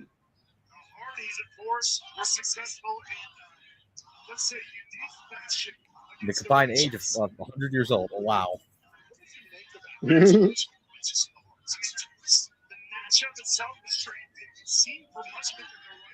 Whoa. The next time TNA is live is in March 5th. Holy shit. What's fit? Wow. So about 2 months, basically. Or actually about next month, towards the end of the month now. Mm-hmm. Okay, so they revealed the newest member after this match. Okay. I don't Well, get it, Robert, but we'll see how it is. We'll see what this is. What this is all about. yeah, I don't get it, but I guess we'll see who it is. Let's see if that whoever the reveal as the lead as the new member is at least worth watching and made it worth watching this damn terrible show. So but yeah, Robert, spoiler alert, I just revealed how I really felt this show. I think this show's trash. Not as garbage as last week, but it's still trash nonetheless. I'm sorry, it was bad. I think it was bad. The same thing I can always say about this is that we got some more wrestling, but at the same time, it was not good. It was not the good type of wrestling. No, it was fucking feast and fire. Dude, we're barely started the year, and I would say that's got to be the worst match of the year. That's my fault. It has to be the worst one of all. Yeah, they still follow the rules that they do these stupid far rules. Yeah, at that point, dude. When I see that type of match, that's when I truly say, you know, Robert, I think I actually would rather watch a Harley Boys match at this point. I actually rather watch that. Because at least I know it's gonna be stupid. At least I know it ain't gonna be that stupid.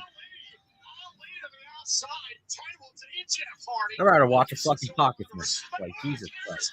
Ooh. I'd rather watch a Mystery Iguana match and watch that crap shitty ass Feast and Fire match.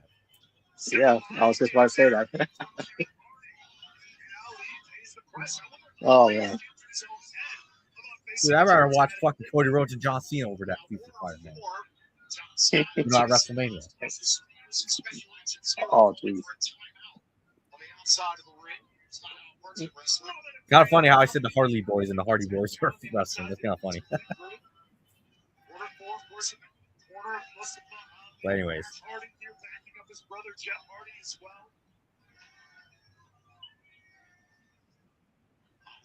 So apparently it's the...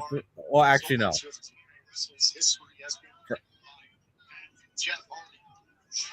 What the hell? Mocking Matt Hardy. Don't leave.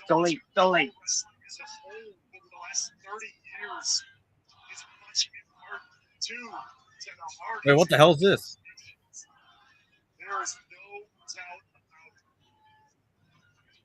Natasha Shields is right there.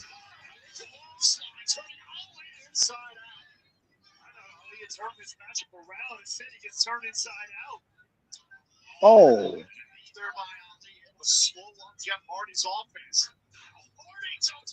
Agent Zero. And while he just tossed him as Jeff Hardy rolled out of the ring.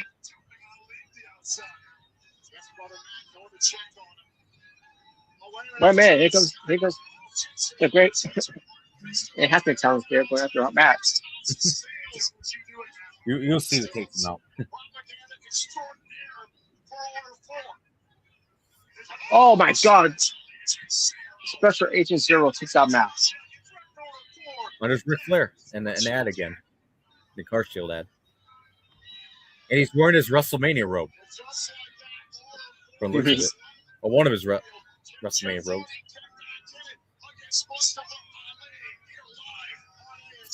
What the hell was that?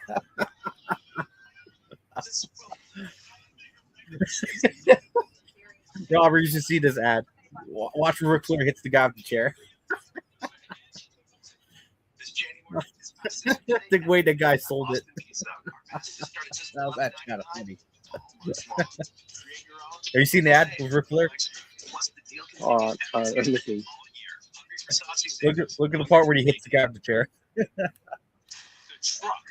Oh my God. The truck with a sport performance hood, 20-inch all black aluminum wheels, rugged black grille, and it comes with Canada's best full-size truck limited powertrain warranty, the new 2026 Ram 1500 Black Express, starting at $56,995.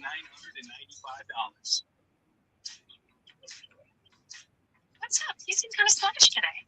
Things are really. Oh my god, that was terrible. You could use some Metamucil. You saw it the Ric ad where he gets the guy to steal chair. Helps you feel lighter That, by that, keeping that your was digestive awful. system.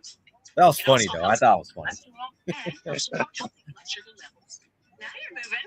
Looking good. Feeling good. Metamucil keeps you moving. Feel less sluggish and weighed down after just 14 days. Sign up for the 2-week challenge at This is crazy though. Metamucil.ca. I never knew those commercials existed with Ric Flair.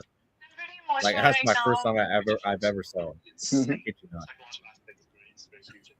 You know, this is a crowd. Oh God. Oh God. Okay.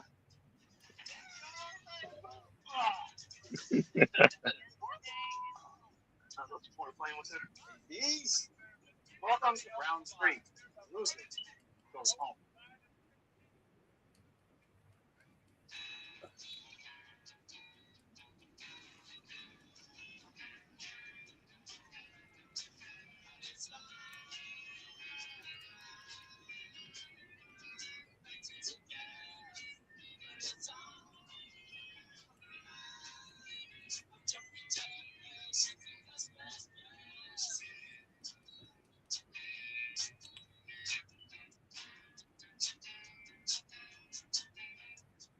Right now at Arby's, you can get 2 flame grilled burgers for just $8.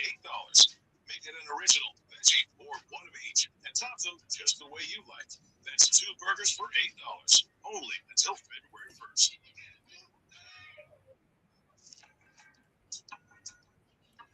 Minimal. Not basic. Simple. Not ordinary. A classic that goes with everything. Always comfortable. Always in style. Yeah, so stylish. And it's only $45 from IKEA.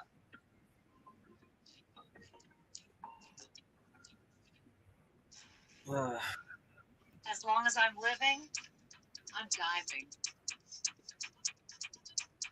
Grow old, not boring.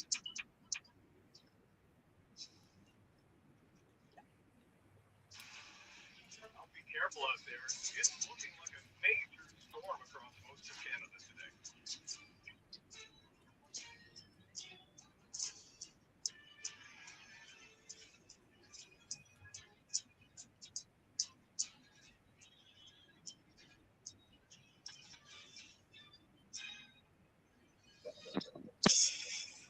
Conditions. These hotcakes. Getting the McDonald's you love for just $5 plus tax every day. All right, now we're back. That's not just Wait, value. what the hell's going on here? That's mixed value. Wait, what the hell? Why is there still steps? Get $5 McValue meals every day. Why is there still steps in the middle? What the hell? Saturday on Sportsnet. This program is aggressive in nature. It may contain Wait, Maze, you can do it. not suitable for everyone. Viewer discretion is advised. Oh my god. On the steel steps. 123 on TNA Thursday Night iMPACT. We are live on AFC. This is a main event matchup. Jeff Hardy, one-on-one with Mustafa Ali. A more important steel steps there. Just a hair away. Hardy trying to avoid the was removed into position moments ago by Special Agent Zero. Oh my God, what is going through the mind of Jeff Hardy here? Oh my God. Wow. Twist away to Ali. Through the steel steps. Order forward plan backfires. Unfortunately, we're going to get another look at this. Jeff Hardy to twist the fade. Ali neck and chest first under that diamond-plated lower step. You can see the way the fans reacted here live in Albuquerque, New Mexico. What a matchup this has been. And don't forget, still to come this Saturday, the newest member of the system will be revealed. Tommy Tango Curtis wrestled his last match in Genesis, falling to his sister brother, Eddie Edwards, who will join TNA's franchise players within the system. We'll find out tonight. Who is going to I thought Ali had this one in the bag, but Jeff Hardy, like he's done his entire career, can never be counted out. Yeah, trying to get back to the ring.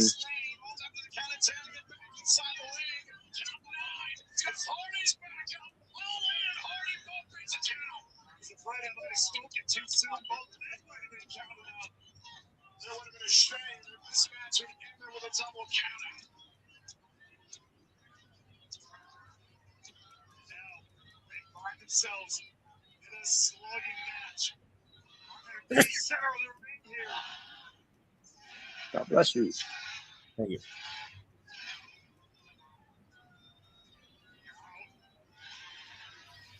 Already starting to pick up the pace here. All right. That was some comeback here from Jeff Hardy. Jesus.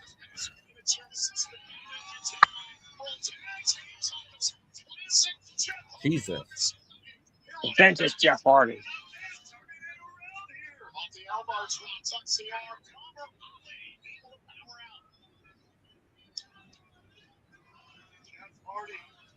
Wait, what the hell?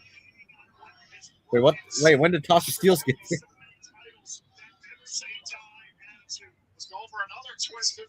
Wait, did Oh, okay. Now I was gonna say, wasn't that the same finish that happened last week?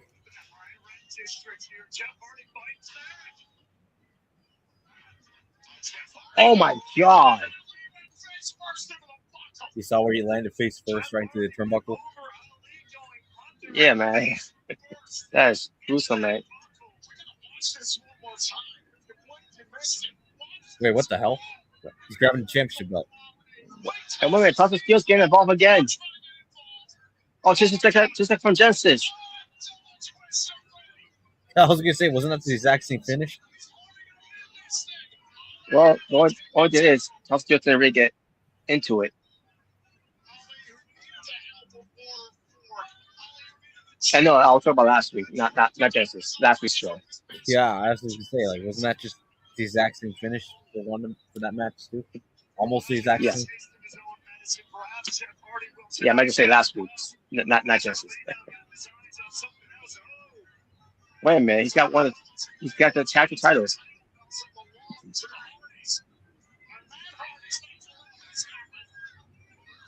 It's Swanton. Oh, wait, what?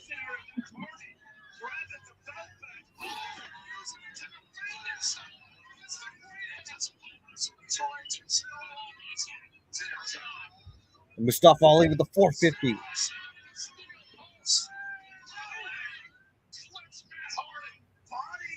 Kick out. Oh, wait a minute, reversal, twist of fate.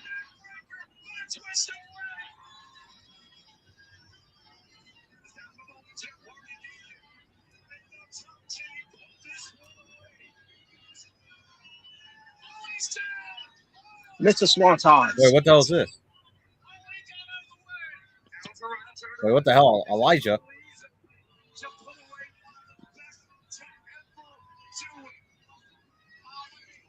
450. Kick out.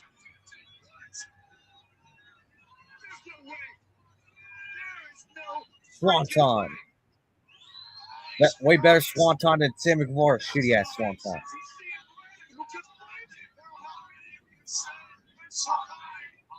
And there you go, your winner, Jeff Hardy. It's Elijah.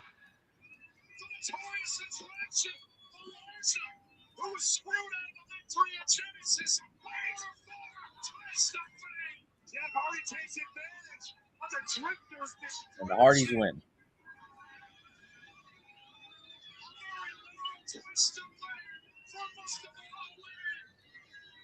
Oh, here's the right twist. Swanton bomb.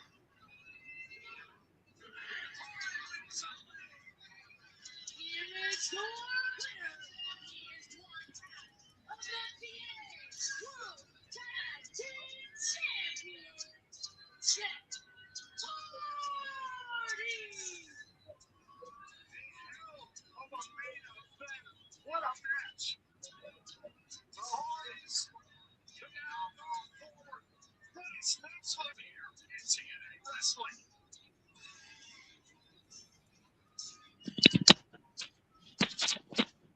And the righteous are watching on. It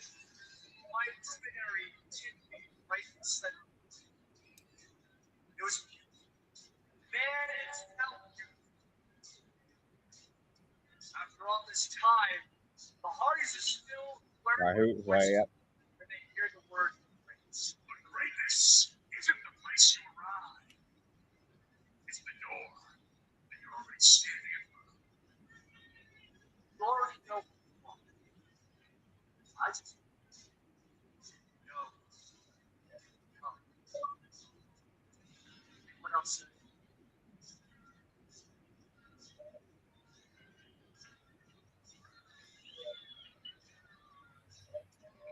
But JC's career has ended as a winner.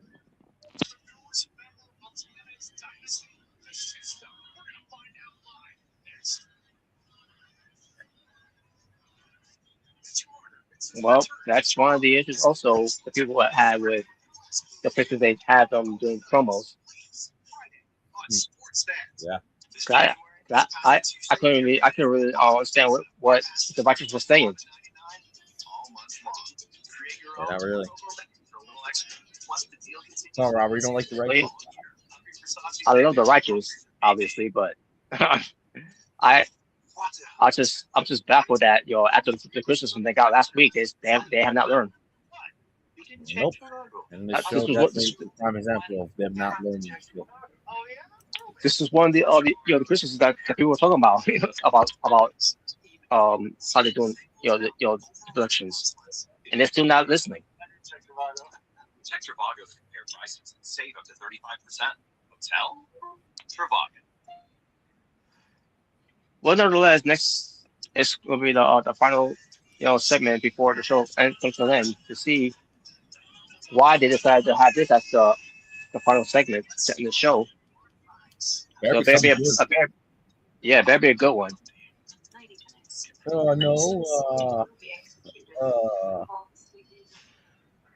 Shut your mouth. Oh man, I really don't know who it could be. Jericho. I mean, unless it's Jericho, I don't know else who it could be. I heard rumors that apparently Jericho was interested in joining TNA. I mean, I don't blame him after how they debut on AMC last week. Any coffee at Tim's gets you a $3 classic breakfast sandwich or wrap. Introducing Taco Bell's new Lux boxes, starting at $10. The classic box, the Supreme box, and the Discovery box. Value so good, it's a luxury. Only at Taco Bell. Taco Bell. You okay? Oh, good. We've got crash assist with Bel Air Direct. Hey, we have crash assist too. Hey, they also have crash assist. Hey, you get the crash alert Instantly, in real-time guidance. Us too. Do we have crash assist? No, we don't have Bel Air Direct. They've already sent it home. I think we just found our ski squad. Can go skiing too. Who knows? I'm still on hold. Getting help should be simple. Getting more from your insurance with free crash assist actually is simple. Bel Air Direct. Insurance simplified. Joint pain from osteoarthritis shouldn't slow you down. Try Genicol Anti-Inflammatory, a natural health product that helps relieve joint pain. Genicol Anti-Inflammatory stands out with turmeric curcumin, bioperine, and amino-lock collagen created with patented technology. Turmeric is traditionally used in herbal medicine as an anti-inflammatory to help relieve joint pain. Try it and feel the difference. Genicol makes me feel so good. Hi-ho, Ontario! DraftKings has everything you've been hunting for in one casino app. Take your pick from thousands of games. Play casino classics or buy new favorites. Get the app and get in on the fun with DraftKings Casino. The crown is yours.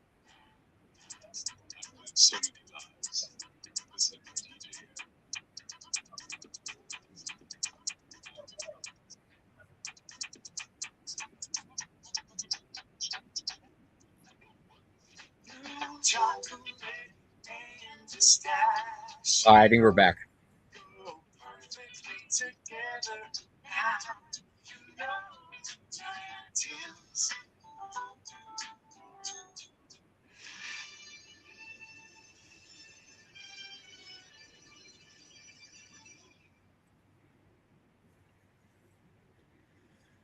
program is aggressive in nature. It may contain themes that are The not next suitable week, for no holds everyone. barred. AJ Viewer Francis discretion is versus Rich Swann. advised. Also, that program's not over yet. On an all-new episode of Guess so. Impact. I guess not. Nick Bennett faces off with BDE. Elijah faces off with Border Force Jason Hodge. And Border All right, here we go. Here Force comes out the system. Jurassic Attraction. Who will step up to the newest TNA wrestling knockout, Elena Black. Plus, the Feast or Fire cases will be revealed. Okay, Piece of Fire Kids will be revealed next week. Impact Thursday. And this has just been announced for next week's main event. AJ Francis and Rich Swann. It's no holds barred next week on TNA Thursday Night Impact on AMC. On the board next week, That's probably the main event. Rich Swann versus AJ Francis. Nap time. Wow.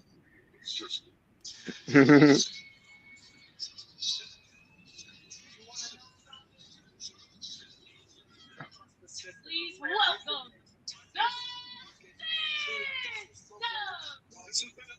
You know, the system's always about systems. Well, they better earn my trust about who's gonna be the replacement. Yes. Since they Who's go- going to be the new member? That's all I'm wondering. Since they're saving it for last, the best segment for last. Hey, remember who was the good person is? We'll tell Moose the facts. Some people what to do, you know, what not to criticize on Twitter. Yeah.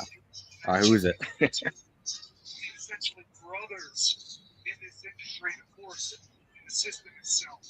What's up, town? All right. I want to thank you guys from the bottom of my heart for that beautiful send-off you gave me at Genesis. Future of the pro wrestling business. Who is it? My family and myself got nothing but love for all of you. I just want to come out here and say I love you guys. Thank you so much. But tonight ain't about me. Tonight is about the Who? future of the system and my replacement. I have Haven't seen this guy before? handpicked my replacement. Someone that I have a hell of a lot of respect for. Someone that you guys have a hell of a lot of respect Oh for. my God. And I really believe this man is not only the future of the system, but the future of the pro wrestling business. Ladies and gentlemen, the newest member of the system, Bear Bronson. What a choice.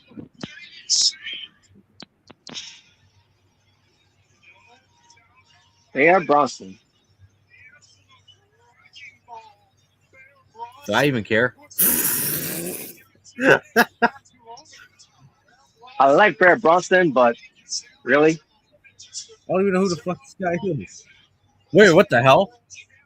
yeah, just remember who's from AEW. Wait a minute. Or Bear Country. Wait a minute. What the hell? What is this?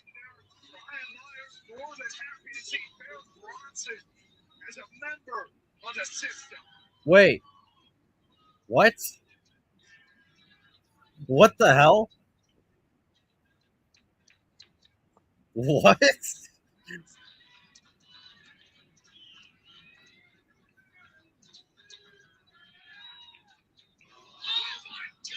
What the fuck? What the hell was this? What is this?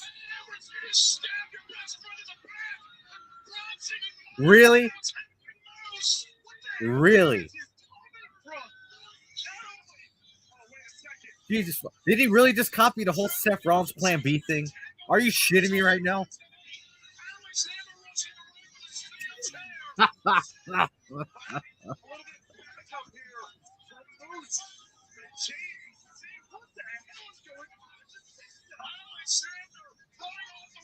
I can see it's come from a mile away.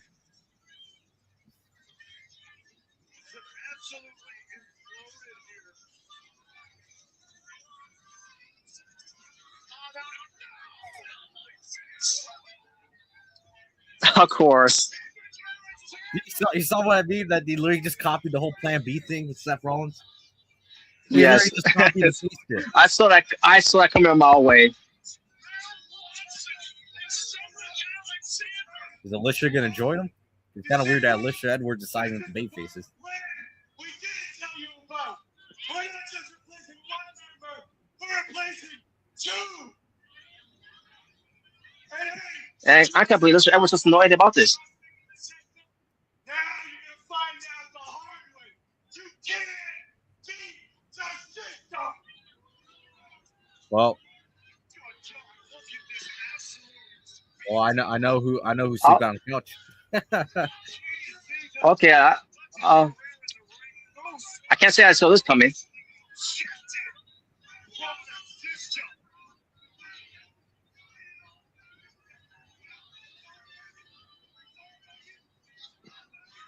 Moose has been excommunicated by the very dynasty he helped to create. Clearly, between Cedric Alexander, Bear Bronson, and the rest, there is a brand new regime to bow down to when it comes to the system.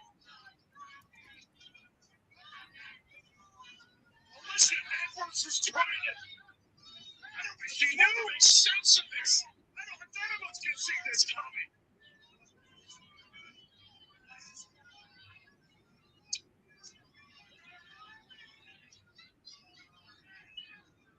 An absolute sea change within the system. JDC's career ends with betrayal from his best friend, Eddie Edwards.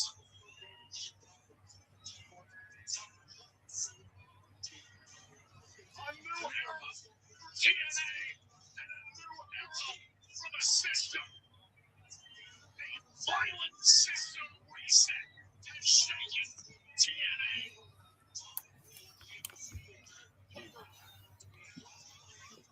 Wow.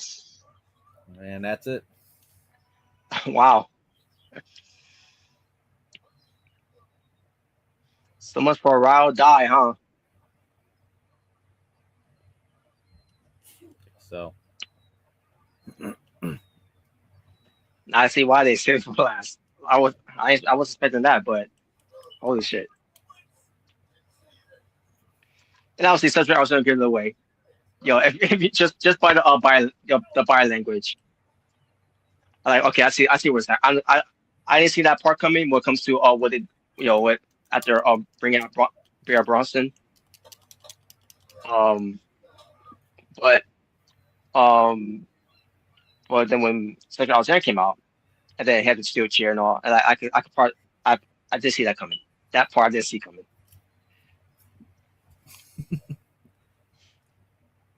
when did you like it? Wow. So yeah, Moose is being replaced too. Maybe they had enough of his shit, so people start criticizing us, Oh man. I mean, that's the only thing I could come up with. That's the only conclusion I could come up with there. They had enough of a piece of shit because of what he said on Twitter. Yeah, I get you want to defend TNA, but you're going about the wrong way, man. And he obviously he didn't listen, so that's what you got.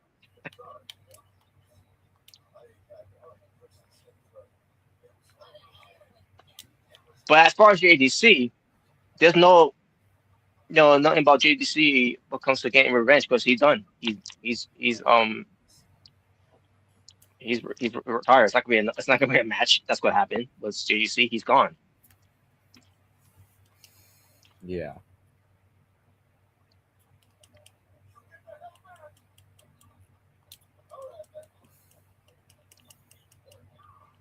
But nevertheless, the show. I didn't like it. Oh man, I can't even say it was better. It was a lot better than last week, but then 2 matches, and then a segment with the Elegance brand. It's gonna Terrible. Feast of Fire, terrible. and Feast of Fire was terrible. They still went with the rules that they came up with a couple of years ago on Impact Wrestling. Yeah. Fucking You crap. can't. You got to leave with the briefcase before before you could claim it's yours. So stupid. I don't remember that ever being a rule when they first did, when they first did a couple of those piece of fires in TNA. Not only Impact, only when they went to the name of Impact Wrestling, they started just let's add that rule in. Like, why? That's so stupid, man. But I told people, I told you people what becomes piece of fire, but but some people didn't want to listen. Why? Some people didn't want to listen. They thought I was nuts. They thought I was crazy. What comes to talk about piece of fire, and now I see why. Yeah. I won't be surprised. They think they're still in the 100,000 your viewerships when that comes out because of this piece of fire. Where like what? Because I'm pretty sure some of them watching at home on AMC. That's like, wait, what's the rule again? What's going on here? How he got the briefcase? But wait, why has he leave the ring to get the briefcase? To claim the briefcase. Exactly. I wish I knew. Exactly. Because once you get the briefcase, that's it. It's over. It's like in the belt from the you're in the ladder match, and you have to hit the ground. You have to hit the ring first. No, once you retrieve it, that's it. You win. You don't make things complicated by like they did earlier on the night was a piece of fire. You have to hold the briefcase, but you can't claim it yet until you get out of the ring with it. Stupid.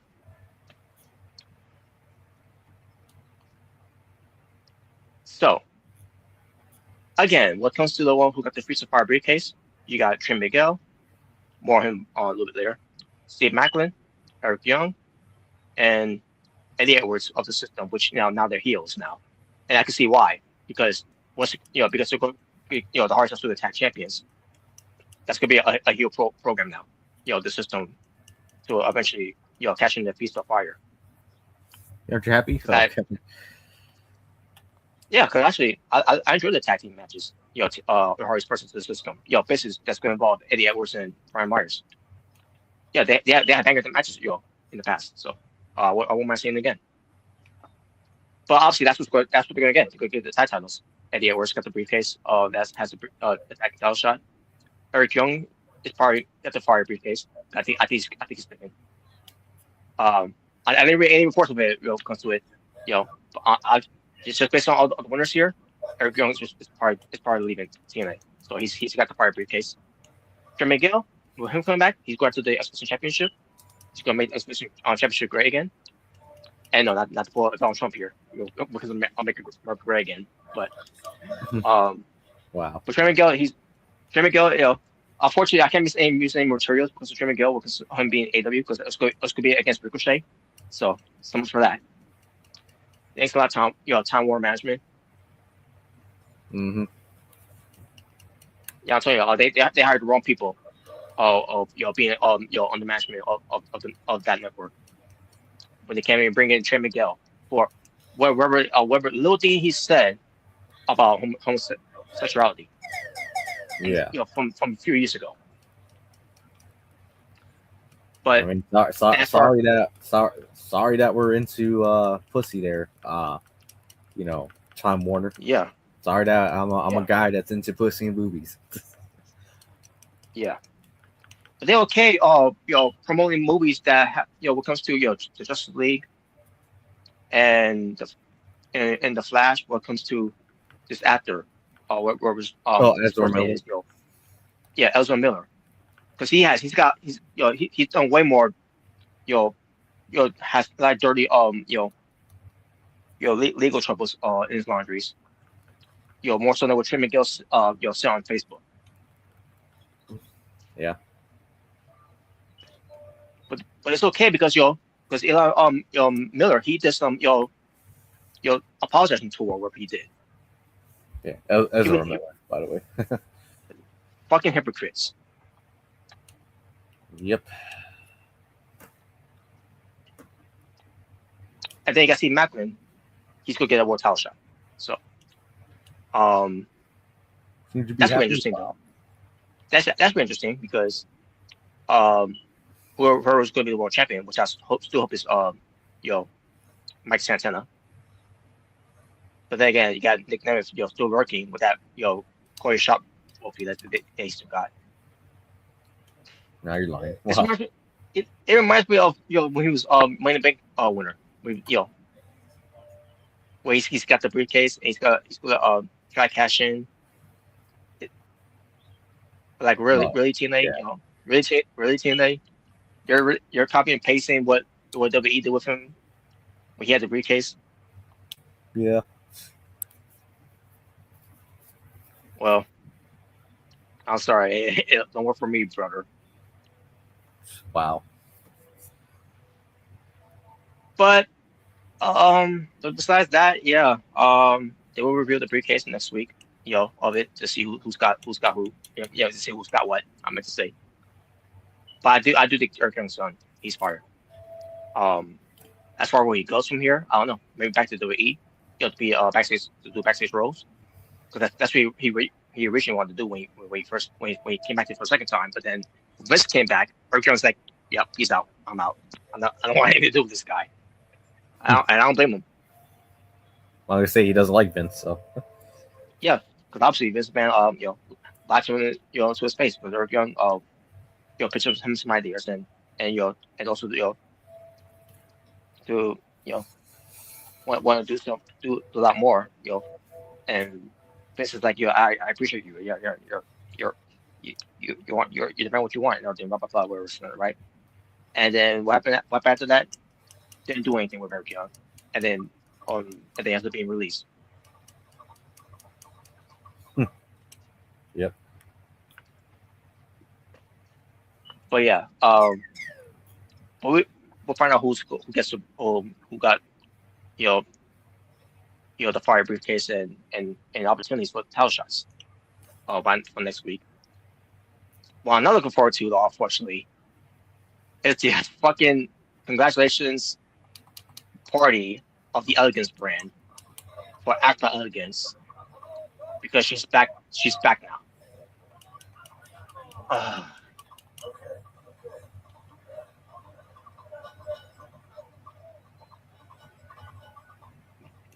They never told us about what was her unclosed injury of why she retired in the first place.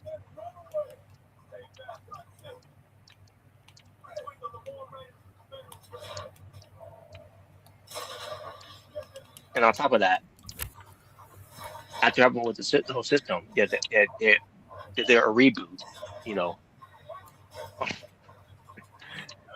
that moves us out. Obviously, JDC is gone because he's done. He's retired. And then Alicia Edwards had no idea this was going on. The whole Raul die means nothing to Edwards now. Nope. So yeah, it makes you wonder what's going on with Alicia Edwards now, she's gonna get divorced. I'm just kidding. She's probably gonna join him. Let's be honest. She's probably gonna join him. I mean, I didn't Edwards to try to talk her into it, but then why would he not talk anything about her? That's his wife.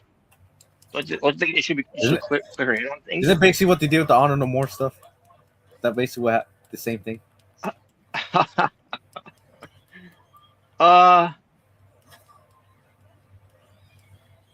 Pretty much.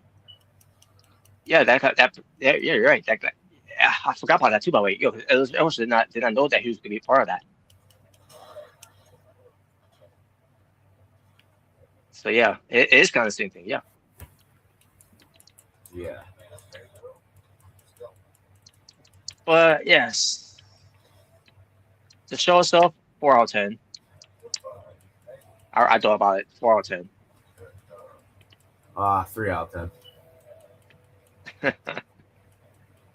It was not. Oh, yeah. I mean, you got some moments of that. Not even some of those moments they did. Couldn't even save it. No. It was damaged by the Elegance brand. It was damaged by, Piece of Fire. But. Yeah, Feats of Fire, it's one of the worst match types ever. So It does yes, not hold up at all in this current era of wrestling. my worst fear has come. Ashby Elkins has now been officially cleared to come back in ring competition, which is why they did what they did tonight. Oh my god. Well, folks, get ready to see Ashby Elkins being trashed by Elkins once again. I was being nice until a point about her, which is why you heard me only saying Ashby Elkins. I was not calling her trash by Elkins, but now she's right back to that bandwagon of being trash by Elkins. So congratulations, Ashley. Ashley. Yeah, Why are you saying her real name? Wow. Because she's trashed by Elegance. Nah, you still want to take her on a date. Just be honest. Wow. But that's when plastic surgery, I'm surprised, yeah, she didn't get another one, the damage completely damaged it. What happened? Well, but that's when plastic surgery on her face. I was surprised she didn't get another one to completely damage it. Oh wow. But yeah, I said I was gonna be nice. I was being nice to a point against Ash, I guess, but not anymore. Well, I mean, at least there was no Tessa Blanchard. I guess that's the only saving grace.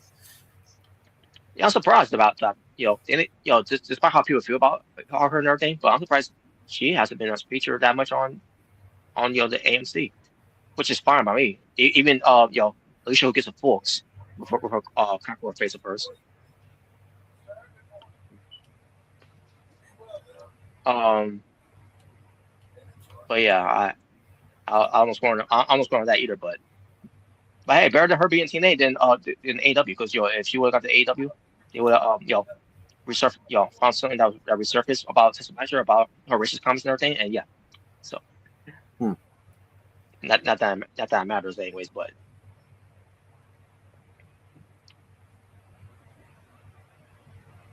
no, she's still better than half your favorites. Wow.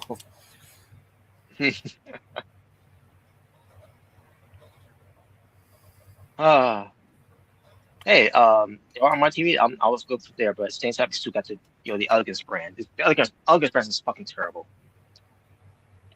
Yeah, I thought it was bad enough when Ash was on her own with the personal concierge. Out of all things to make a state faction, why would you make that of all things a faction? Your guess is as good as mine. I mean, let's be honest here. Do you really think they even draw a dime? No, they don't. Not even Ash by Elegance draws a dime. She's trash. And then I got to hear Tommy Dreamer saying you're a very good wrestler. Like a good wrestler in what? Come from a guy who eats hair.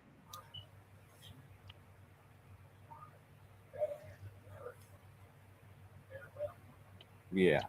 Now I don't know if Tommy Dreamer still does his house of hardcore stuff. The promotion he used to do. I doubt that, but I haven't really heard much of it. But if that's the case, then you might as well bring her in then. Since you think she's so good. No. Wow. Jeez, man. But anyways, so Omega, you didn't hear my part of what came to before I talk about what we're going to talk about. So I'm sure Eric Bridge was saying that TNA Wrestling is going to be number 2 brand. Number 1, number 2 promotion of because of wrestling. What now? Remember Eric Bridge said something about this could be the number 2 pro wrestling promotion. What, TNA? Yeah, TNA Wrestling, because they're going to be on AMC. So, well, yeah, that's going so well for them. Yeah, it's going so well, isn't it? And I heard the ratings were really bad. It was bad. It was really bad, to the point where, not even AEW gets that bad anymore. Not even Dynamite gets that bad. even Collision will have a better ratings than that. And, Yeah. but this is what people, and this is people, this is what people were criticizing though. But we came to last week's show, and it still continue on. And if they continue on getting these type of ratings, and by the way, this ain't gonna stop at all. It ain't gonna stop Yeah. anytime soon. After this show, I'm like, no, this no, ain't gonna stop. and No. they did a lot more better ratings than this when they were on different platforms. This one, Dude, they had better yeah, ratings on Spike. Yeah, obviously because millions of views. Yeah. No, they have a bit. They had. I remember they even had a better number on Twitch TV than they have on AMC, and that's saying much. And I love when they were on Twitch TV, by the way. But damn it, I was really pulled for TNA to really step up the game, and that's what they gave us last week. Even though I did give them the benefit of the doubt because it was their debut show on AMC, and then we get to this week, it didn't even get a lot better. They still ain't listening to the critics, and they're gonna continue to have these ratings every week until they start listen to us fans criticizing all the productions and everything that they do on the wrestling show. And when it comes to the back to segments, because the Righteous was a good example of that too, because there was in some area that they shouldn't even be in, and I guess that's them thinking outside the box with some of these wrestlers, but I could very understand what they were saying. I there was some words I did heard they said like Vincent's catchphrase. You dig what I'm saying? But other than that, I couldn't really hear what they were saying. Like what's going on with your mics? What's crying out loud? Is it that bad? Behind the scenes, that you couldn't give it a test run or whatever before you started to do the segment for them on the promo. Yeah. I don't know. So but, yeah. Yeah, TNA is so much for the hot streaker they thought they were gonna get with the AMC deal, but yeah. I mean, I And do feel about bad that is, but I do feel bad too. yeah, at the same time though, I mean, But they did themselves way better than what you guys. I think they got lazier. They got too comfortable. I think it's what happened. Yeah, they did to themselves.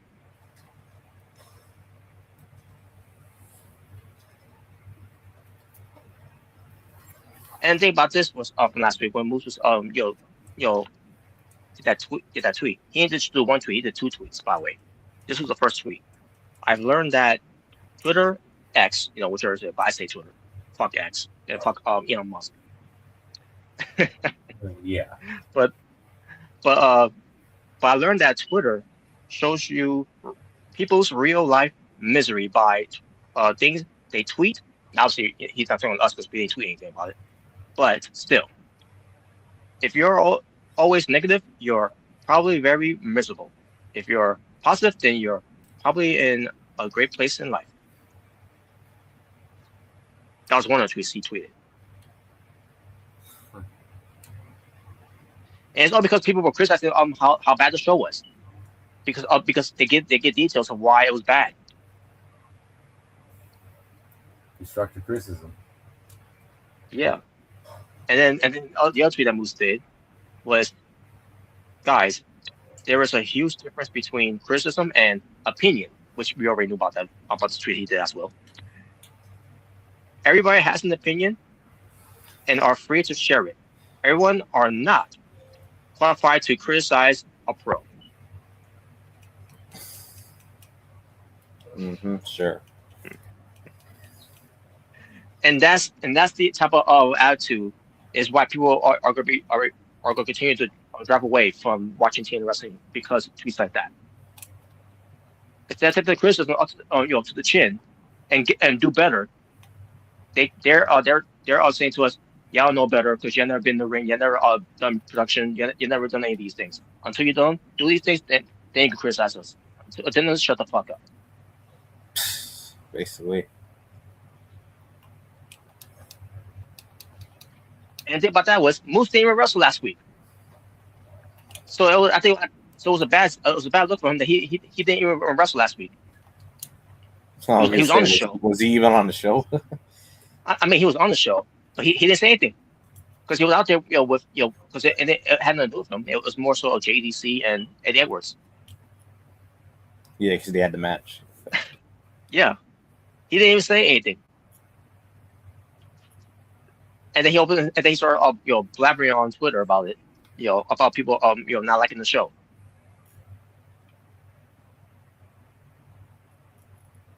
And I hate to say it, it was just Moose either.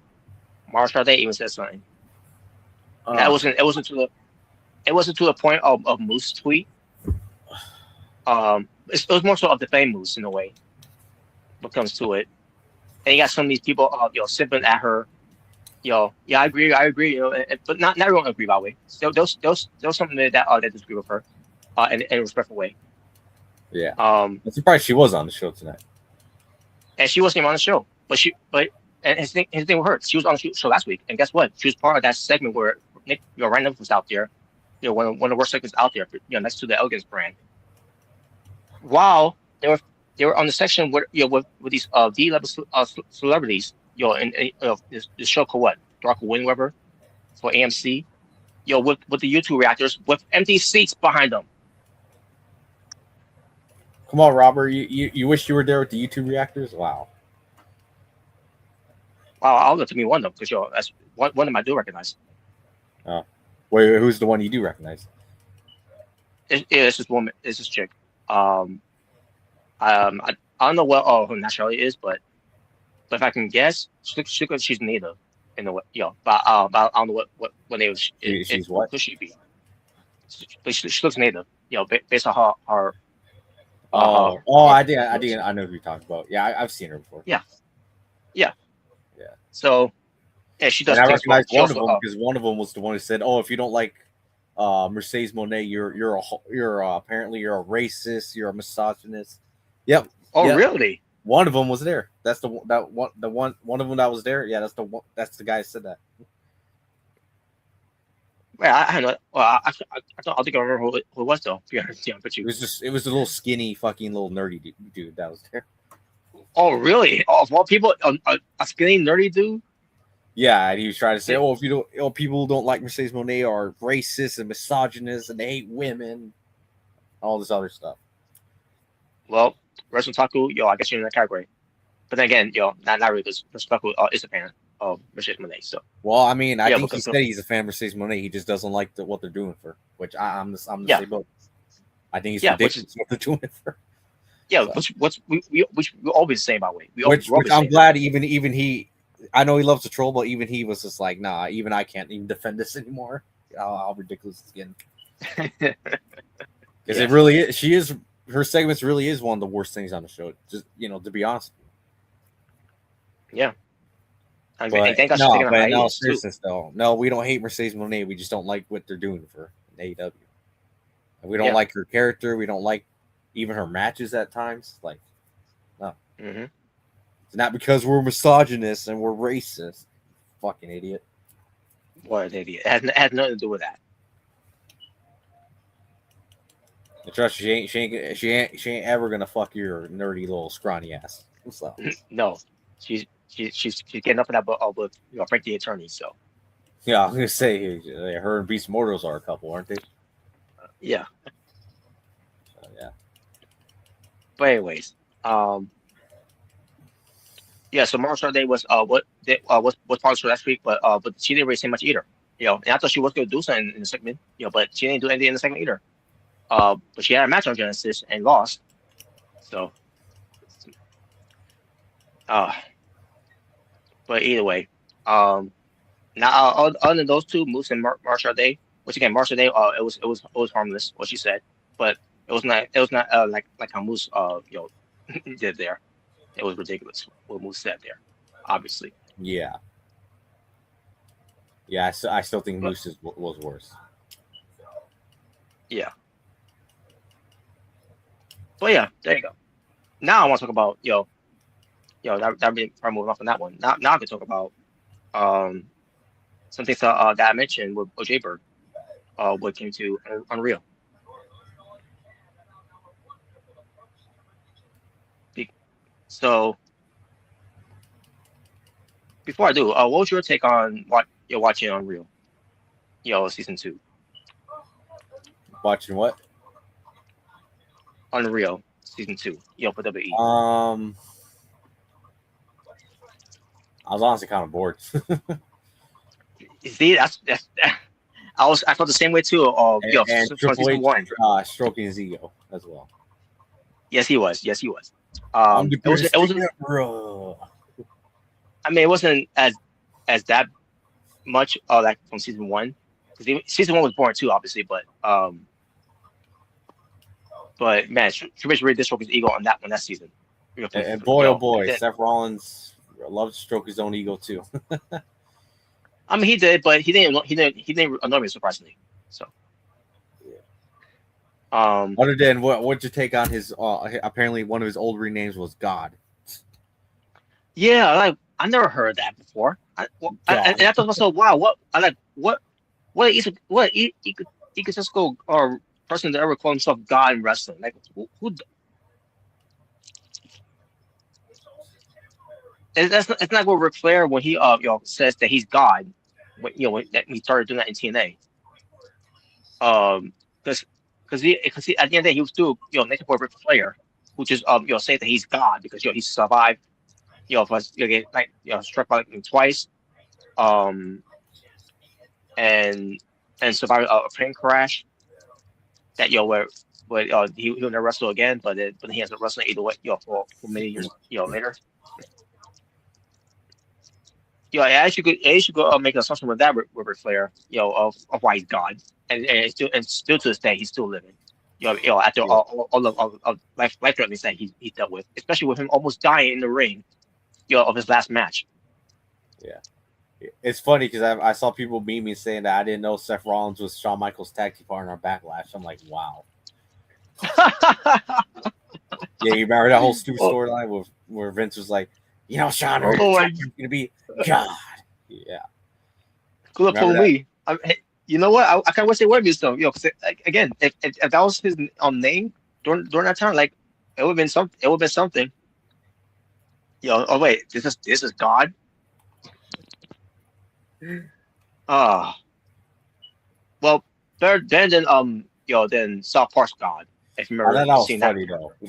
That people were saying, "Oh, so he was Shawn Michaels' tag team partner." that is funny though. Well, could have been worse. It could have been the God from South Park. Now we know where the whole Messiah gimmick came from. That apparently wasn't a WWE thing. Apparently, it was something he did in the Indies, I guess. I mean, he's even done some Messiah stuff when he was Tyler back as well. With his faction he did in Ring of Honor. I can't remember what the name of it was. I keep forgetting what the name of it was. But of all Jimmy Jacobs. Oh, okay. But I think it wasn't as over the top ridiculous like the WWE did with the whole Monday Night Messiah. I mean, it was tracked with it, whatever he did, for what I've seen. But the ones I saw at Ring of Honor, I didn't see for what I've seen because I didn't see very much of it. But for what I've seen, it looked pretty bloody because obviously they were blood and gory, for Ring of Honor during those times.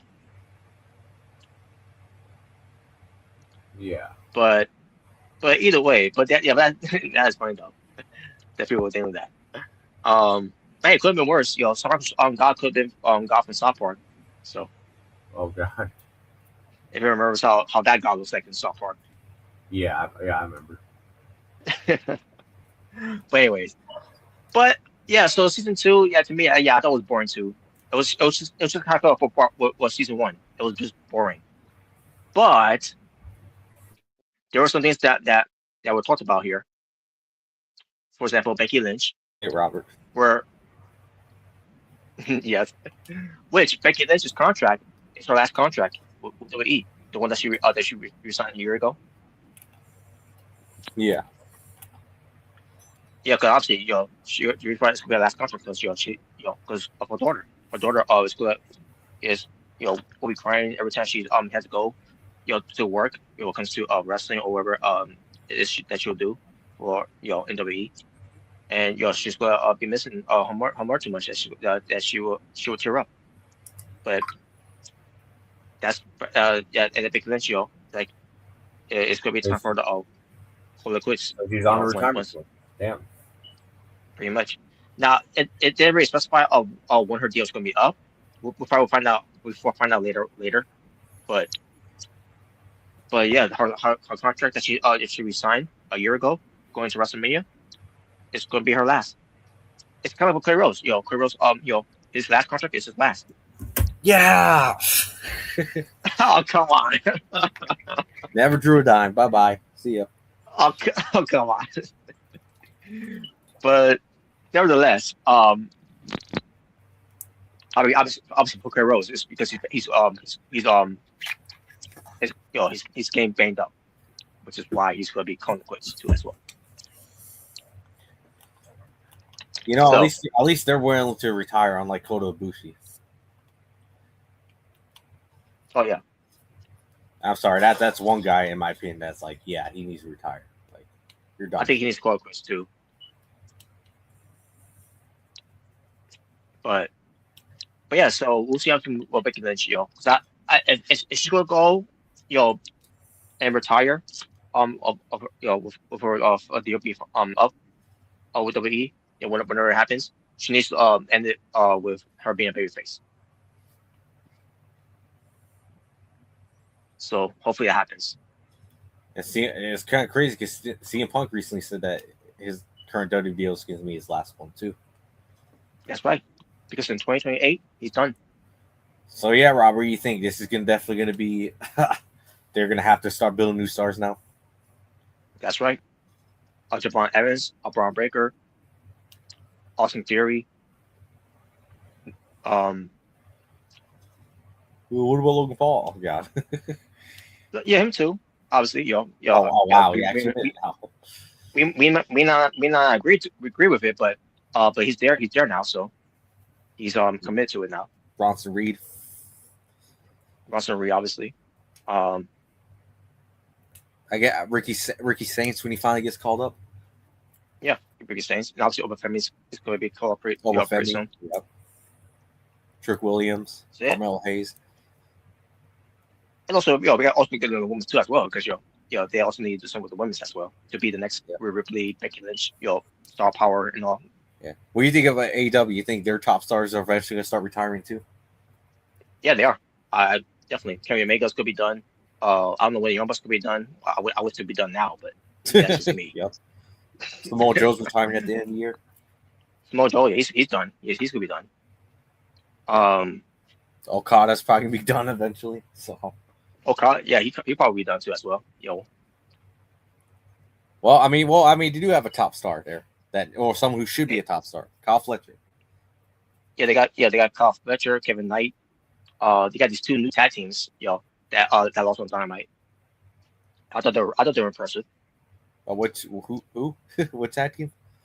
I think one of them was Alex. I can't remember one of their names, but one of them was Jordan. I can't remember his last name. I heard good things about those guys, but I just can't remember their names out the bat now. But they fought FTR though on TV. Oh, okay. Was that those guys? Okay. Yeah, of what I saw, they were very impressive. I can't say anything good about their physique though. So. Yeah. Would you take them over to College Dropout, guys? Yeah, I would. I actually would. By the way, what would you do if they debuted them in roster and try to make them like the top tag team? It was College Dropout. Oh my God. Well, New Day, you'll find no reason why the tag teams are morning. Yeah, because that would be a good reason why the tag team should. By the way, how ridiculous visual would this be having those two College Dropout dudes beat up like the Viking Raiders? You think how ridiculous that would look? No, I wouldn't. That was not believable. Would you even have them? You think it would even look believable for them to even beat up the New Day? Honestly, Well, or try to picture those two guys beating up. Who would be? Oh yeah, would you even think they're even believable to beat up like Motor City Machine Guns? most mistakes would kill them. Or imagine them beating up the Creed brothers. Oh please, the Creed brothers will eat them alive. He beat up Chad Gable. Jack Gable will must have not only two of them, but even if Jackson Drake is involved, he'll take all three of them. Yeah. He's an Olympian, so It's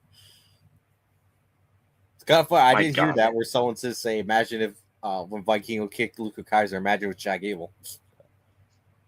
yeah, even Ludwig Kaiser can take all three of them on. Yeah. Well, I mean, I can see. Well, Chad Gable would have whooped the shit out of Vikingo if he did that. If that did happen. Oh yes, He would whoop the shit out of it. And it would be the best receipt I would ever see in my whole entire life. It would have been the greatest receipt ever if we ever saw that. Exactly. But yeah, but either way, so Becky Lynch, that was basically the takeaway out of episode 1 of it, and episode 2 was R-Truth. Oh yeah, he was never really fired.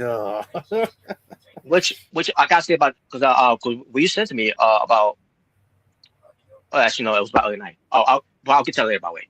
But when it came to R-Truth, because we watched it on Raw when they showed the clip of it, which basically showing us what you expect to watch on Real, and then which basically all that, and I kind of dropped the gun a little bit because remember we talked about it before too when R-Truth was was told that he was not going to be renewed, because Triple H revealed it on here on Real, just on episode 2, that R-Truth may drop the gun that they thought they was releasing him, but that was not the case at all. It was basically they was not going to renew him. So Triple H, so yes, I can't really hear Triple H on this one because he's right. He was right. He it was not the whole thing of we're releasing you. It's just that we're not going to renew you because remember they was come up with terms of to cut his pay. It was something like that. And obviously R-Truth I don't think he didn't agree to the to cut down his pay or whatever something like that, and then they never got a chance to really meet in person when it comes to it. And they couldn't come to terms of it right away. So they it was it was business at the end of the day what they did there, and that's why R-Truth took on the news the wrong way when they said that he's they're not going to renew him of his deal, and he took it as he's been released. And obviously Road Dogg when he heard about the news was upset with of it By the way, when it comes to Road Dogg, yeah. This show tells us, even though we already knew of this with Road Dogg, this show exposed Road Dogg that he's terrible at his job. Yeah, he is. Well, So I guess if there was one saving grace, at least is at least he stuck up for R-Truth. So say what you want, but yeah, he did. At least he I would stuck say up that. for his friend, so He just took for R-Truth. He did. Yeah. And we'll get to more of that later with R-Truth. But Road Dogg actually for me wasn't really the main problem when it came to seeing how the creative was done. Yeah, you know where I'm going with this, with a specific somebody that we know very well. Yeah, obviously. Fat ass Bruce Pritchard. Yeah, definitely. Because I'm still wondering. Sorry. If you ever were a head of a company in a creative meeting and someone said that with a straight face, being serious, would you fire him on the spot and tell him to get the fuck out? Yeah. Exactly. Like I told you, no bullshit, no joking, straight face, serious. You'd be like, yeah, get out. After seeing Bruce Pritchard on here, even though we also saw him in season 1 as well for this one, I'm still wondering what does he really do besides sit there at Gorilla?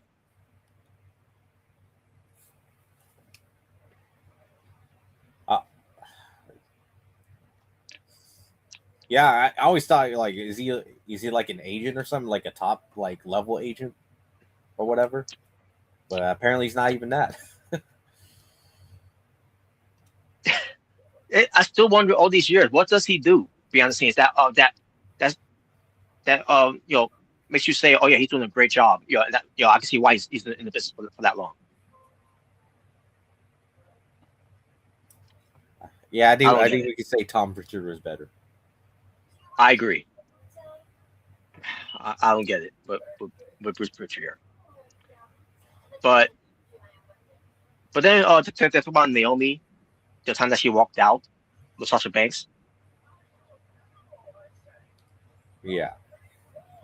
and I remember for season one, for episode one, I meant to say for this season, they mentioned Becky Lynch upcomings when it comes to the one of the top women's that came from NXT coming to the main roster, and they showed Charlotte Flair, they showed Bailey, but they didn't show Sasha Banks. It was not only until they showed Sasha Banks, when they talk about this whole thing when Naomi walked out with Sasha Banks. But so what they're trying to say here, Sasha Banks is unprofessional, even though Naomi and Sasha Banks do that at the same time because what they did, what they're doing with those two when they're tag champions, they want them to lose singles matches, something like that. I can't remember what it was. Basically, I don't remember either, but if I remember, they said it on here. Why they walked out? Because apparently, they were going to be involved in like a 6-pack challenge or something like that. Yes, and allegedly, I don't remember who was going to lose. It might have been Naomi. I think it probably was. I think it was Sasha or Sasha. Yeah, but I think the main issue is that supposedly what they claim, what the WWE claims, is that apparently they're at one point in the match they're going to have a fight each other. Naomi and Sasha Banks at one point in the match. Basically one was going to beat one of them, even though they were tag team champions.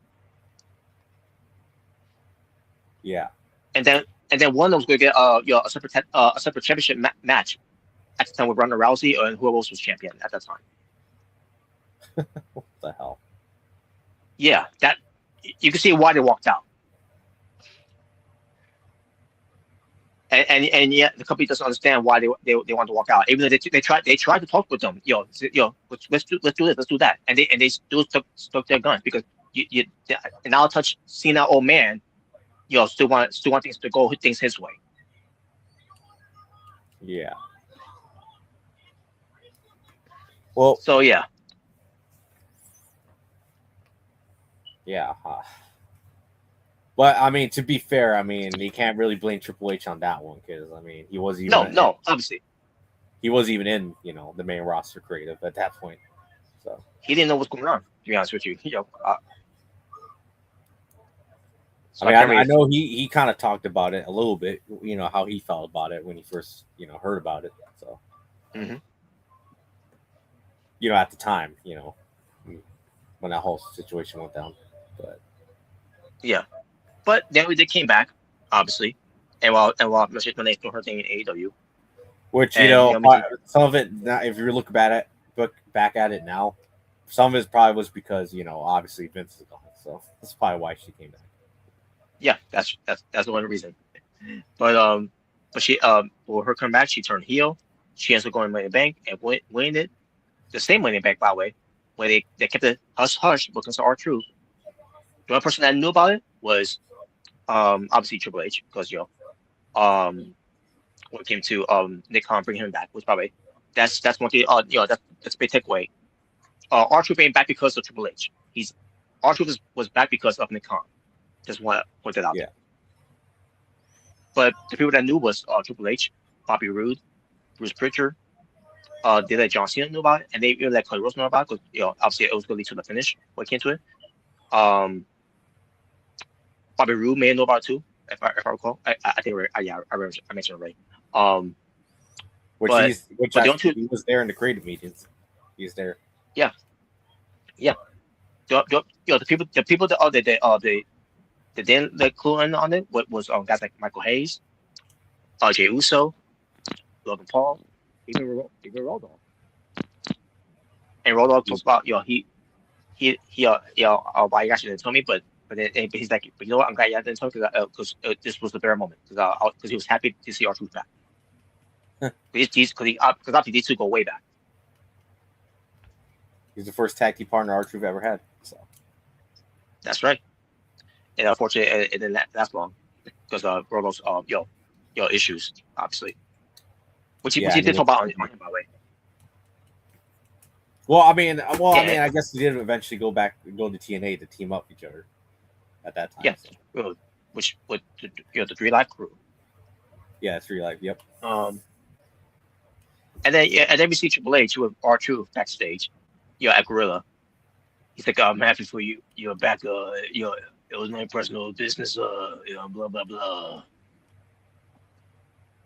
You think he was sincere about that or not?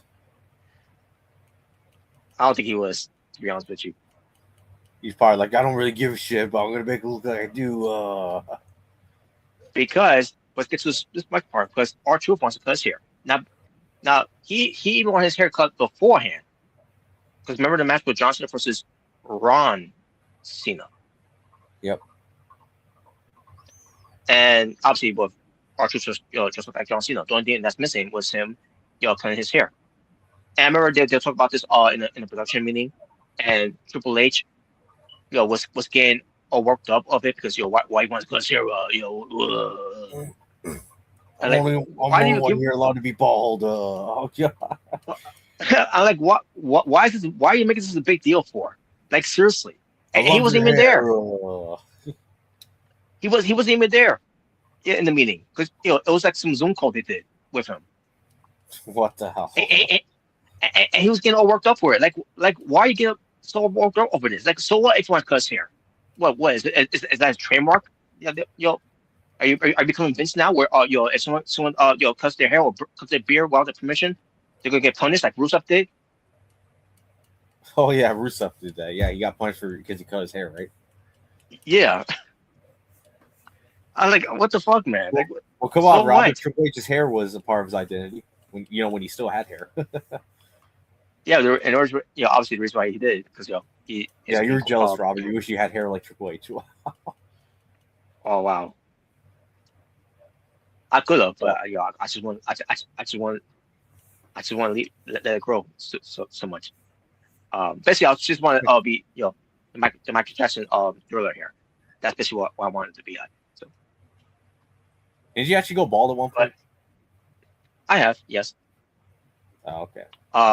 About 3 times of my entire, or maybe 6 times. But then again, are you ever going to make Natural Born Thriller and AWF go bald? No, never gonna happen. Otherwise, the Natural Born Thriller mistake is gone. So, or in this case, it would be natural bald thriller at this point. Unless you do hair for his hair, at some time somewhere down the line, then maybe. But I gotta be a heel then if that ever happens. Oh yeah. That's true. You don't need to lose a hair versus hair match. I think Robin Garcia needs to go bald. Oh God, no. Oh gee. All right. But yeah. So R-Truth, eventually, R-Truth did get his hair cut, and that was the end of it. After what they did with him, then now you can blame Triple H for this one because, Triple H, was not very sincere of R-Truth of what happened because if he was, then he would give her a better creative than he would have. But guess what? It didn't happen because the moment he was driving, he's driving now. All of a sudden they revoked his license and now they went back to drive for him. And he ends up being the goofy R-Truth because Ron Kunz was dead on arrival. Yeah. But then we get to episode 3, where they focus on Chelsea Green, where I don't know if you've seen this part of it, but Chelsea Green was at Florida. She's it's not finished yet, by the way, but she's been a new home coming out of Canada to live in Florida, and she's describing what's going to be the room and all that. And like she's mapped it all out already. She's already got this all mapped out when it comes to her new home. She's already got the location of it. She's got you see all there that's all already getting ready to be built. So her and Matt Cardona lived in Canada for a while. Yeah, I guess so. So yeah. So her home is Well, I being. guess now since Matt Cardona came back, I guess it makes sense now why they decided to live in Florida. But doesn't she? It's kind of weird. If you realize that Florida is pretty much just a wrestler's paradise, if you really think about it. Pretty much, yeah, it is. Not But just because doesn't NXT and the Performance Center being there, but I think just all the wrestlers love moving out down there to Florida. Apparently, yeah. which I mean, I But don't does she blame live them. Florida is a nice place. It is really nice. It is. It is. 'Cause, yeah, I've been down there once, I mean, and yeah, it is really nice. yeah, I've been there too, by the way. Yeah, it's very nice. And my So family's I right actually there. can't blame them if they do prefer to live in Florida.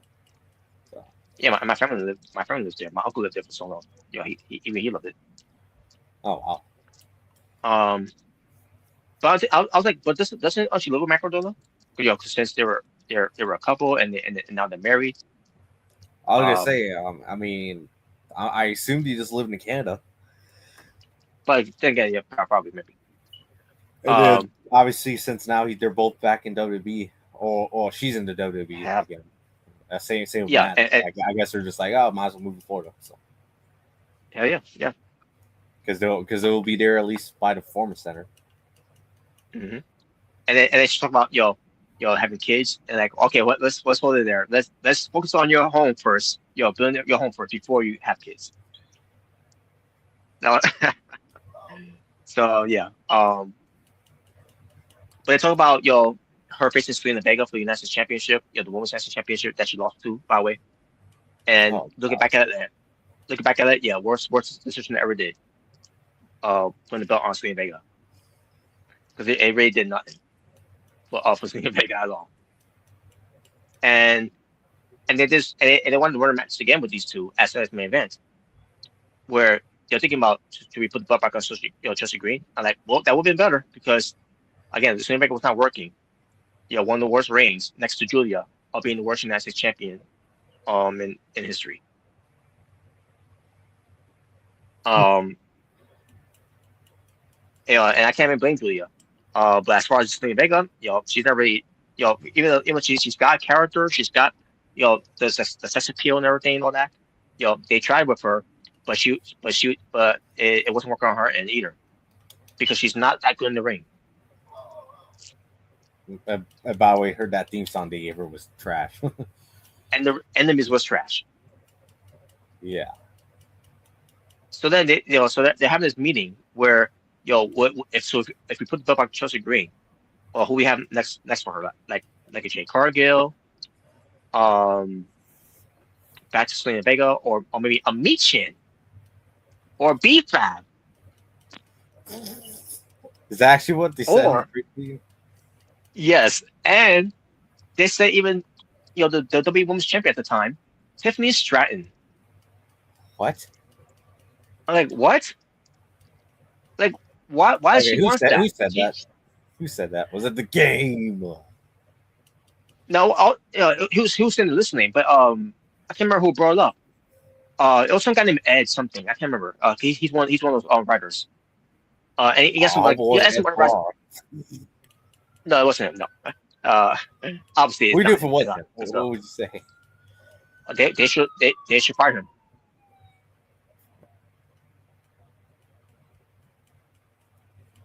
Yeah. Yeah, they should fire him. So, but yeah, and it's also some people that I had no idea who they are because being creative writer. Yeah, from what I heard, apparently there's young writers who they're not very well known. Yeah, some of them are young, but some of them that. No, I will give one props because at least one did call out Bruce Prichard on his horrible fucking booking or decisions. With the whole Pat McAfee, the whole Pat McAfee thing. Which that was in episode 1. That was in episode 1. Which you're like, okay, I don't know who that writer is, but I'm glad he called out Bruce Prichard on why that was a terrible idea. Thank God. I don't know of it, but yeah. Looking back at it, yeah, because Bruce Prichard, what does he know? But Yeah, Bruce But thought he was Triple H. He thought he was cooking. yeah, but I'm listening to this. I'm like why you are bringing up women's that don't for one, no, obviously don't doesn't need to go after the US championship because she's already your main champion, and they got Jade Cargill, which that would be fine. If it was her. I was gonna say that wouldn't have been too bad, but yeah, that wouldn't be too bad. But I think they even mentioned Charlotte Flair. Like, okay, I could get that because Ric Flair was against champion. During his actually, you know what? I wouldn't mind that. I wouldn't have minded. Me personally. Yeah, and I think they also mentioned Leslie Bliss too. But then again, they also really go that route because they were doing the tactic team with them. So obviously that was gonna work. You know what would have been a better idea? If they would have called more women's. But I guess better late than never now, right? Because now they're all starting to bring in Last Legend, Jordan Grace. I don't know. Who else they want to think about bringing up? But yeah, so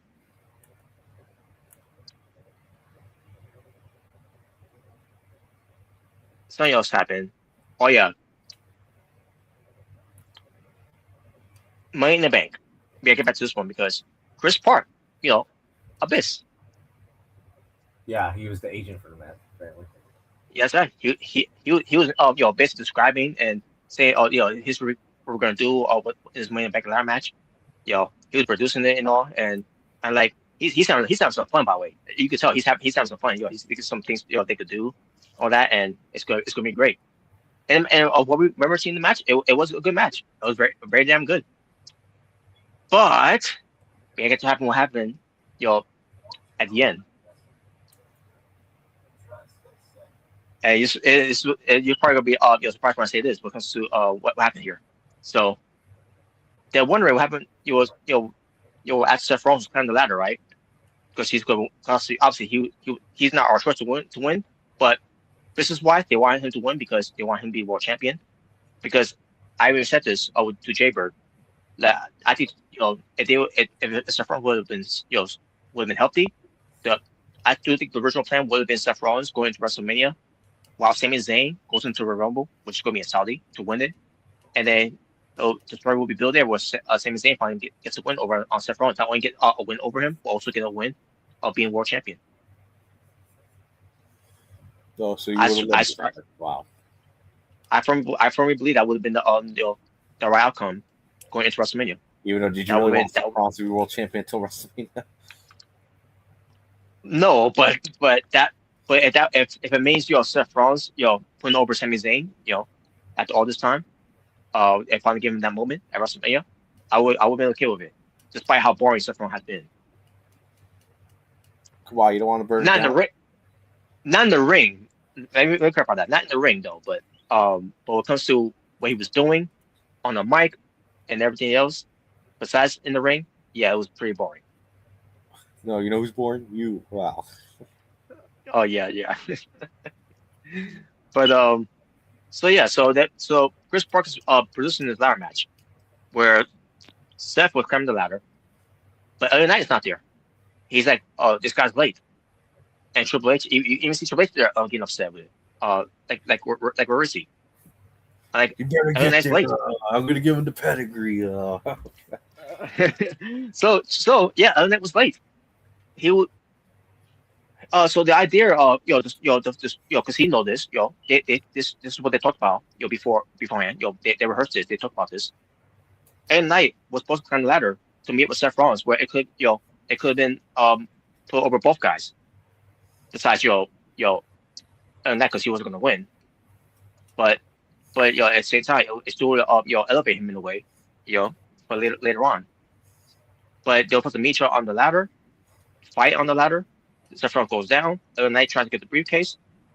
I don't know. Something may happen afterwards. When it comes to maybe maybe a distraction, whatever. Because you also had the division up there as well. Even though they didn't get too much involved. But Seth Rollins will eventually recover and come back and meet on ladder again, and fall each other to a point where Knight goes down and then Seth Rollins goes for a curse stomp, maybe off the ladder or something like that, whatever, and then goes back to the ladder and grab the briefcase and win. So obviously that was going to be the original plan. It was going to be LA Knight. Now obviously in the real world we would say yeah, LA Knight should have won, but that's not the direction they're going with. So instead we got none of that. LA Knight, because he was late, he gets to Seth Rollins, he pulls him off the ladder, and they start fighting. LA Knight gets the better of him. He comes to the ladder. He's trying to get the briefcase. Seth Rollins stops him, and LA Knight's making his finisher, the BTA. I mean not the BTA. The BTA. That's in the song. I mean the BFT. Let's say the blunt force trauma. BFT. But he basically tried to give him his finisher, but Seth Rollins counter, and then he goes for a curve stomp from the top, I think it was. Which, if you could see from I watched the episode, that was like it was a pretty stiff one. I think Seth Rollins was angry. Now, obviously, yeah, his facial didn't show it, but I think that after the delivery of that curve stomp to that was he was upset. But he climbs the ladder, grabs the briefcase. And people say, when that happened, it was very awkward how that happened. It probably, yeah. If I remember, it did look a little awkward, based on how that all went down. But yeah, okay, I remember now. After National gave him the finisher, his finisher. That's when Seth Rollins, ram into the ladder, and then he goes for a curve stomp, and then that's when Seth Rollins climb the ladder and get the briefcase. So yeah, so after the match was over, obviously Chris Park and Triple H was not happy. Yeah, they were. Wow. They were obviously they were not happy. And Bruce Pritchard was just sitting there, and I noticed the Undertaker was there too. Now, obviously, Undertaker show your reaction about that. I think he was just there to observe. But Triple H and Chris Park were not happy, and then also and Triple H talks for LA Knight, and this is what people are talking about, by the way. Even when you send me this, when you send me the what happened after all that came out, that Triple H was berating him. I won't say much of berating him. I mean, he was telling him off about what, but he was doing it in a polite way. He wasn't like this man level. You know how this man is when he gets upset with something doesn't go his way. He'll do a temper tantrum. Yeah. But Triple H is not that. But Triple H was being like that. He was basically explaining to him, it's going to make you shine. It's going to make Seth Rollins shine too. It's good. And then that was sitting there taking it, nodding his head. So yes, Triple H was telling him, it was going to get you guys over and all that. But you not a star. Oh, wow. But that's not what happened though. So yeah. You're not a star like me. Believe me, it's not that hard to be a big star like you. Wow. It's not that hard. That's actually what he said. You're not a star like me. And then when it came to Triple H, and Chris Park talking, because Chris Park said, "I'm sorry, man. These things. Well, it's like it's Triple H like it's not your fault. We told him what and you told him what was supposed to be finished, and it's on them." And then Triple H said to Chris Park, "You can't go out there and and do it for them," which I gotta laugh at that. It's rare that Triple H makes me laugh or something like that, and I thought that was funny. Because me, I don't find anything that Triple H does is even that is not stuff that is not even that funny. But this was funny. They said that. I agree. Because you're not gonna have Chris Park just like a bitch and go out there and do the moves for him. They gotta do it. They're the professionals. They know what the script is. Every night he didn't follow the script. So yeah, Triple H was right. I agree with him. Now you're lying. Now, do I agree with how he buried him later on? No, I still think it's shit that he buried him later on. It's because of this. It was because of the Money in the Bank thing, or was it because of the sign? The whole sign of LA Knight over Jey Uso. I think that's what the sign was. that took from the fan and showed it, and to let management know it should. Yeah, remember that? That's no excuse to be very early night for that. Just like this one, it's still no excuse for with how they treat early night though. When it comes to someone who's that popular, who's still over with the crowds, who still sells merch, and people are still fans of this guy, and they still treat him like shit.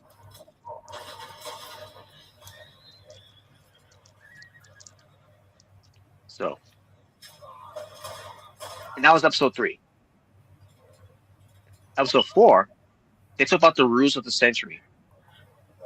Not Seth Rollins, not the Seth Rollins thing. Even though most of it was Seth Rollins, but it didn't really come to conclusion to episode 5. But basically Paul Heyman is on here, by the way, and he literally says this because even though we've seen this already, when they show trailers of it, he literally said this: "I hate to be on this show. I don't like this show. God bless you." No, thank you. But yeah, go ahead. Yeah, Paul Heyman said, he hates this show. But you're on. What comes to Unreal, like you hate the show, but yeah, you're on there. Talk because he hates the show because he doesn't want to talk about things that's behind the scenes of how wrestling works and all that. Even though you're on the show talking about things that's going on behind the scenes. So wow. For example, he brought up good examples here. Kevin Nash from WCW, where he came out in the wheelchair with his leg all bandaged up. The only thing is there's a blanket covering as well that reveals when he took it off. Oh wait a minute, well it's all a ruse. He's not crippled. He's fine. Well, come on. You didn't think that was funny though? Wow. Oh man, and I wasn't laugh at the time when it happened, but looking back at it nowadays, you're kind of like, yeah, actually, it was kind of funny. Yeah, not looking back at it. Yeah, it was kind of funny. And I don't remember what program he was going against. I don't know if it was against Jeff Jarrett or Scott Steiner. I can't remember who it was, but yeah, Kevin Nash was one of those guys maybe. They damaged his leg, and maybe that's where it happened when his quad started going wrong. So yeah, but and then I'll give another example. The Great Khali, doing the vice grip to Rey Mysterio Jr. on that SmackDown show, which I did watch a lot at that time.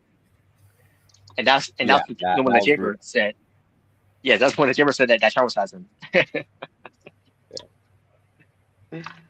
I mean, it was a brutal angle, so I can't even deny that. Yeah, it was a good visual too because Rey Mysterio's mask was flipping off, so you could believe that. Yeah, it was very clever. And then they show Vince McMahon in his limo when it explode. Oh God. Oh yes, okay, yes, I do definitely remember that. Oh my God! And then unfortunately, 1 week later, Chris Benoit, double murder suicide. Yeah, so. Yeah. And then he gave one more example before we get to what we're going to talk about here, and that was the Sandman from ECW, the whole cigarette that he had, because he's known to be a smoker in ECW and drinking beer as well. But he was two of those things. And he was in the program with Tommy Dreamer, and Tommy Dreamer, may have decided to had the cigarette going through the eyes of Sandman, which caused him to be blind. And I guess it was about 7 weeks. He has to play kayfabe and stay at home, not leave his home to play off this angle. So that's basically that's the thing about pro wrestling too and all. During that time, you can't go anywhere. You gotta sell the story here. When it comes to pulling up a ruse. When it eventually happens. So they get to he's going to do a retirement speech on that night because he's blind, he can't wrestle anymore. And at the time, Woman was his manager, Nancy, rest in peace. Yeah. And Tommy Dreamer, is arguing with Nancy, who was Woman. And Sandman reveals himself that he's not blind at all. It was all a ruse, just to get back at Tommy Dreamer. And he starts hitting him with Yeah. the candlestick. So yes, that if you talk about rules of the century, that's the way it was done. What Sandman did, because some people make me convinced that he where he was blind because of the cigarette. So yeah.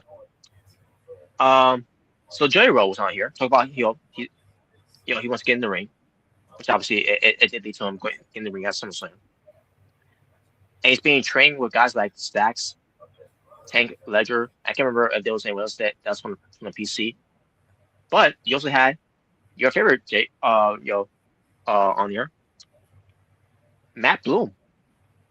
Oh God. That's right. So this episode was already a winner when you got Mr. Man exploding in the in his limousine from years ago, and your favorite Matt Bloom, Tensai on here. Lord Tensai, yeah. Oh man. So, but that's beside the point.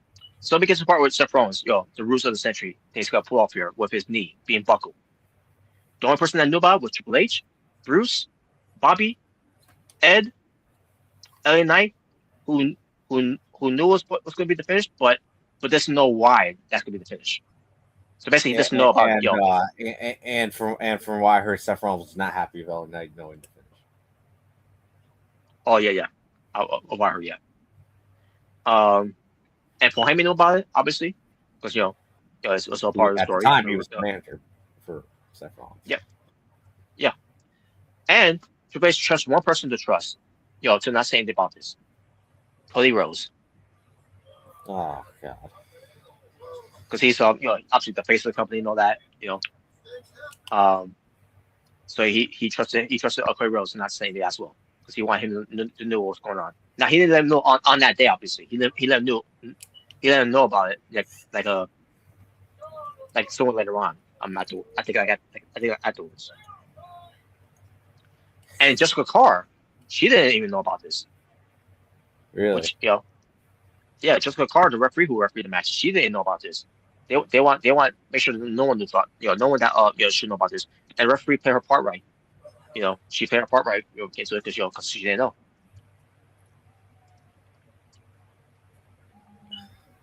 Damn. So Io Sky. Bobby, so Seth Rollins did do the spot where he did the moonsault and then he landed on his feet, but that's when he started clutching his knee, like, oh no, it's bad. And that's when they had to do the finish, And so yeah, they all played their parts right, what they did there. Even how to base and people may explain it as well. Even LA Knight played his part right too. But for someone who didn't know that this was what they were doing, it was gonna be the rules of the century. But even he plays a role. But did that mean anything later on for LA Knight? No, because look what they did with him afterwards. No, you're lying. What do you mean I'm not? Remember, Jey Uso got the shot, but LA Knight did it, and we had the worst main event match ever to crown the world champion. But according to CM Punk, Jey Uso is phenomenal. Oh God. Sure. And now Io Sky. So Io Sky at Evolution 2 against Rhea Ripley. Naomi obviously. Yes, it was. Actually, I think we were there for the live reaction, right? Me, you, and Jalen. Yeah. And it was a great match too. Becky, Lyra, and Bayley. Oh yeah. And but I think definitely what was show stealer definitely was Rhea Ripley and Io Sky. Mm-hmm. And also the triple threat match was great too. From WrestleMania Night 1 or Night 2. My bad. Yeah, that's two. I remember. Yeah, it was Night 2. Oh, the opener. And Jey and Naomi had a match with Bianca Belair being referee, which I still I don't agree with Jey Cargill winning, but they did. So. Oh yeah. Because fuck Naomi, who's got money by briefcase, who should be protected. But she eventually cashed in on that night which no one thought it was gonna be what's gonna happen with the women's championship match. They all thought it was gonna be for the WWE Women's Championship match. That was gonna eventually happen, but no, it happened with the Women's World Championship, which means that from Naomi going from SmackDown, she went to Raw. Yep. And this episode, by the way, with Vince Russo says something about Triple H because the whole thing. How when Io Sky hugged Triple H, yeah. That was Io Sky, that's how she always hugs. She even did it to Rhea Ripley. But I guess it's Robert, do you wish Io Sky hugged you like that? Yeah, of course I'll be happy with that. You think you could pick her up if you think you could lift her up? Yeah. Oh, wow, yeah. But yeah, it's not wrong being hugged like that. Especially if Io is okay with it, and clearly she was. And she does that all the time. Are you just jealous, Vinny Rude, that you didn't get that woman never hugged you like that? What does he know? He's a racist too, Japanese. Oh yeah. Speaking of not my words. It's the Japanese wrestlers that said that he is. Yeah. But yeah. So Vince Russo's corner out Triple H because of that. I'm like, really? All things corner out Triple H on. Believe me, there's other things I could call on Triple H of things. Well, because in WWE. But this ain't one of them because it's like who gives a fuck? I do. Like it's just unless you say you want to tell us Vince Russo about say that we did years ago, I'll be all ears on that. Other than that, shut the fuck up. You fucking idiot. So wow, even though you don't like Triple H either, you never understood what Vince Russo's all of a sudden hatred for Triple H is? Besides how he treated China, which I can agree with him with that. Yeah. Other than that, yeah, I don't know what's his issue. Like sometimes you're just like, damn, you're acting like you fucking kidnapped your dog or something.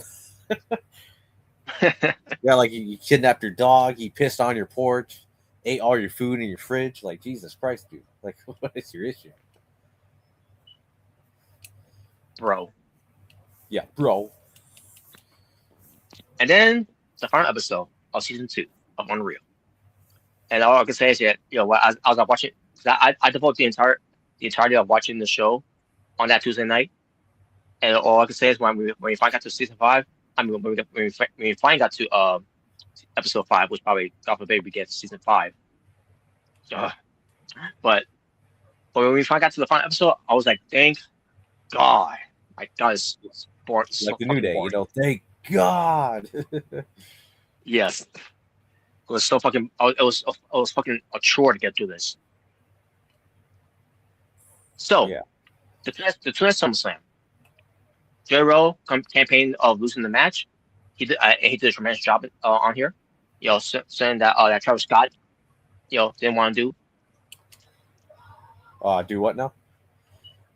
Remember, Travis Scott he wanted to wrestle, and then he realized how the bump was going to be taken, like, and everything. He's like, nope, I'm out. Like, fuck you. Because he's a bitch. That's why. You fucking bitch. J-Ro, who lost. So Travis Scott, you just basically admitted you're a bitch. J-Ro, who lost weight, to do this, and he's got more balls than you. Yeah. And J-Ro is actually humble in the music business. And when it comes to music, he is way more talented and a better singer than Travis Scott. Exactly. And more talented than Bad Bunny too. Oh man. Well, what's happening to Super Bowl? Halftime show. But okay, what would you do next year's halftime show? The announce. All right, the halftime show. Travis Scott. What would you say? Would you be like, all right, I'm not gonna watch this. That'll be the only time I'm not gonna watch. You'd probably be like, I watched the football game, just not the halftime show. Yeah, that's not me. I'm not watching halftime show with him on it. I'd rather them picking Justin Bieber to do a performance at halftime show than Travis Scott.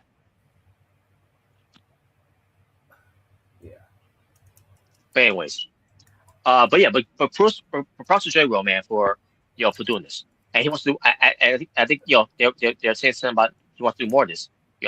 Whatever they need him. So, which I could definitely see. Maybe the Royal I could Rumble. definitely see WrestleMania. Oh, you say maybe the Royal Rumble. Maybe. I mean, maybe. He could. But again, I'll see him go over the top. And that's it. Because I heard he's lost a lot more weight.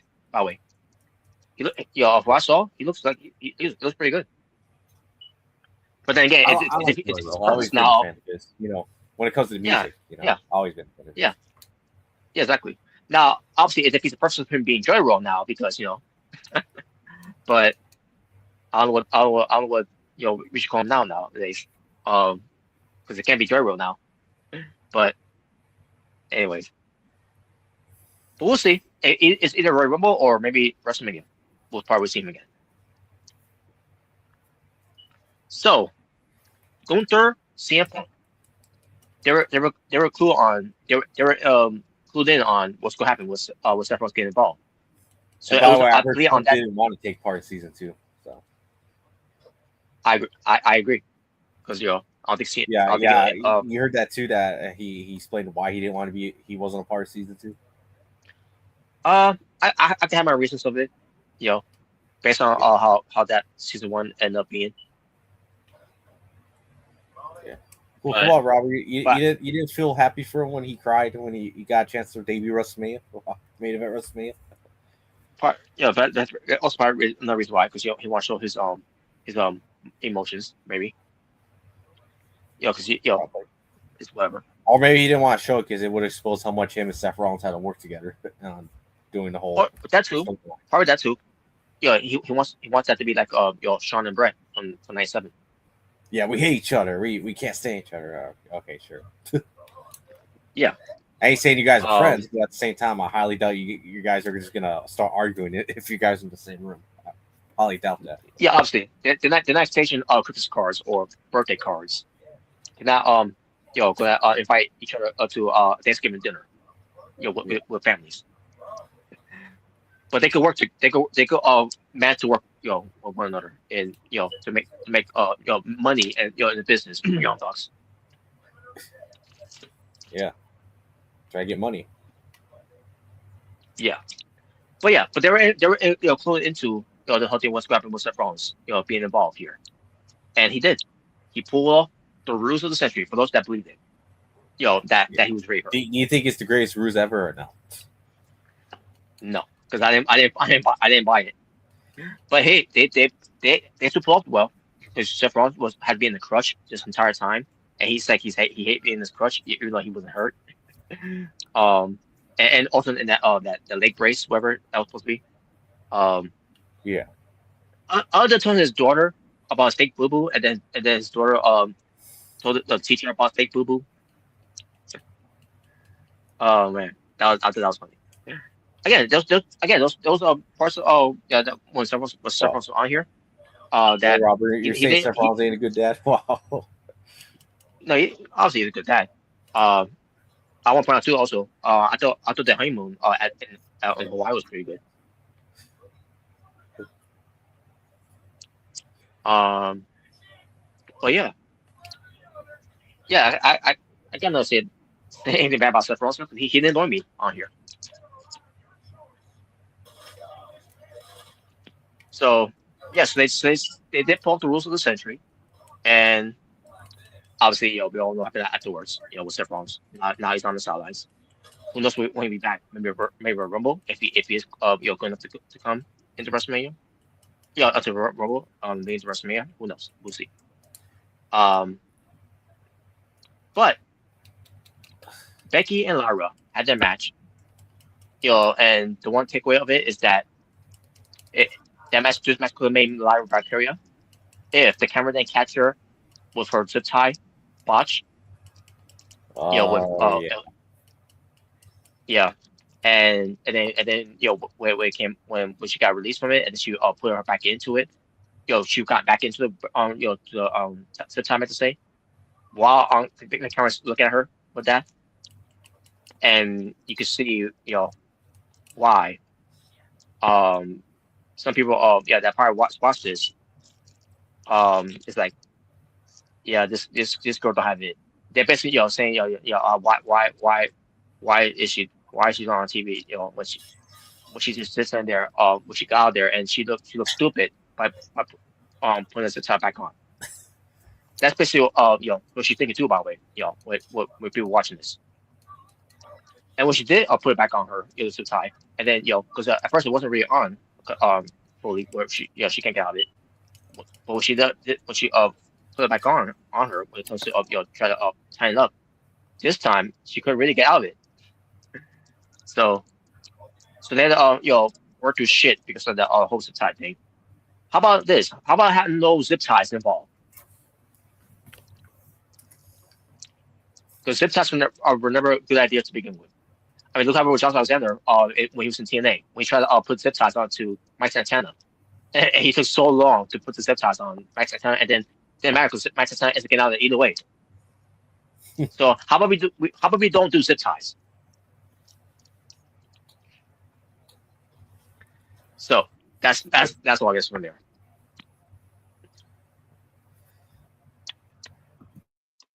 So obviously, Laura Valkyria was crying after the match was over because it was her chance to shine, because this whole thing with La Valkyria with Becky Lynch, after WrestleMania, where it was going to get her over. It was all to elevate her to be a big star. When Becky Lynch is coming to quits, just offer La Valkyria to take Becky Lynch's spot. When it comes to being the top the top star in WWE, and she felt like she let everyone down. She let Becky down. She even told Becky this, where Becky, she want Becky to yell at her, and not say it's okay, you're good. And basically, La Valkyria, like, I want you to yell at me, tell me that I did a terrible job with something like that, right? She really losing confidence and really down herself that she even be in the spot, and I feel bad for her because this was this was her time to shine, and because of that stupid zip tie that they decided to be part of the whole angle of the street fight that they had. It ruined the match, in her eyes, and it also ruined the match for everybody else. Even said this. Some people didn't like the match because of that zip tie that got bust. And then you had John Cena talking to Live Valkyria. Basically, Cena is trying to calm him down and tell her, things like this happens and all that. Right? Basically, giving her encouragement and some advice when it comes to what happened there. That so yeah, John Cena was there for her. About Lara Kyria all during the time where she's really down herself. So yeah, and obviously Becky Lynch wasn't happy either. Just like no one else from behind the scenes were happy either. Triple H wasn't happy. Whoever else was producing the match wasn't happy. I think Michael Hayes may have been not happy as well. Producing the match. Yeah, so they didn't like how that happened. But they're not gonna berate her. They're not gonna berate her like how people say that Triple H berate LA Knight. But that's what Live Arcade wanted. She wanted to be berated. She wanted to be berated because she screwed up. She screwed up the zip tie spot.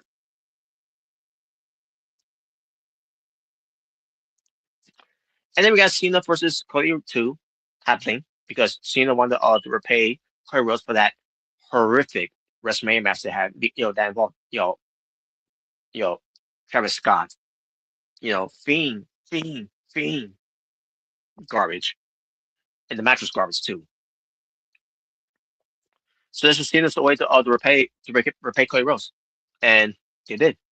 My problem was it went too long. They did some things on there where it shouldn't have been not been involved in the match. That should not have been included into the match, but they did that anyways, and it just looked goofy and it looked out of place. But at least we got to the end where Cody Rhodes got to win and got the title, which Omega hated. But Omega Ray would hate it either way because it was Cena and Cody. But we got from point A to point B, or should I say from point A to point Z, I should say, what came to this match, based on how they booked it. And that was it until they hate Brock Lesnar's music, and Brock Lesnar will be part of season 3. That's going to be going into the summer at by SummerSlam.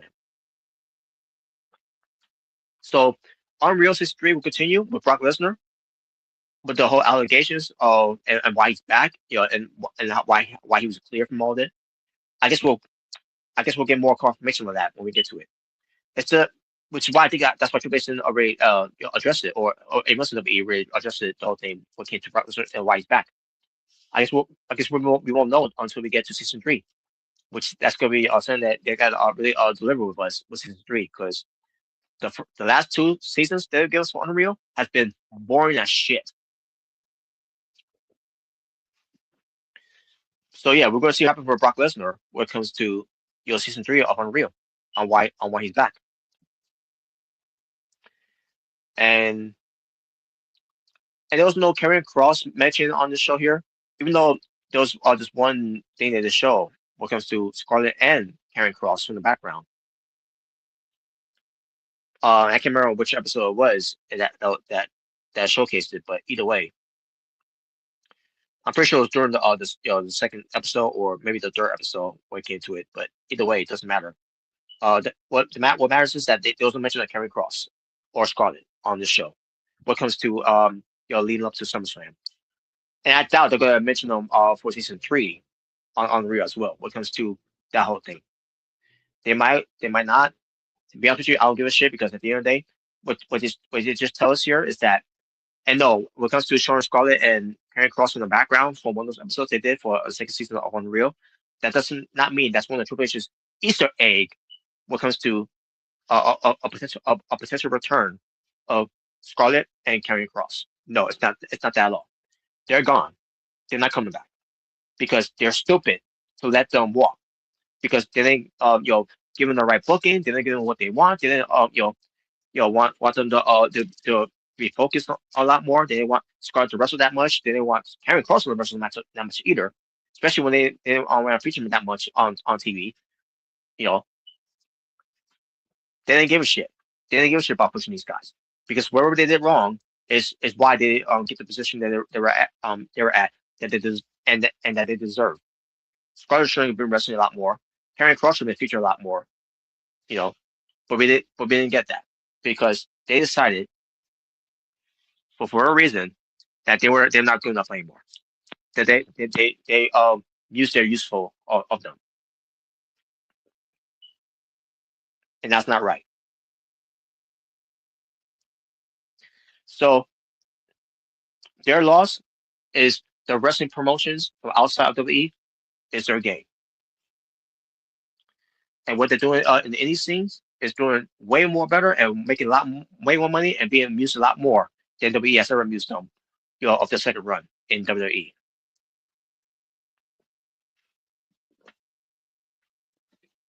But there you go, folks. And Omega Red has a cool knife in there, because I'm pretty sure you gotta go for work later on. So that being said, folks, we're pretty much done here anyways. But that being said, folks, I'm gonna end it from here. I'm gonna put some music in the background, because, folks, thank you all for watching this watch along that we did for TNA Thursday Night Impact. Tonight's show was a chore to go through, with so many commercials, and with 2 matches that was terrible. One of them, unfortunately, involves Indy Hartwell and Maggie Lee, who's being portrayed as Emma Elegance, and then you had the Elegance brand getting involved, and then showing us that Accra Elegance is now back to being trash for Elegance, because she's back to wrestle again, and then they're gonna promote next week. They're gonna do a congratulations segment with the Elegance brand, and that's gonna be horrendous. I know it's gonna be.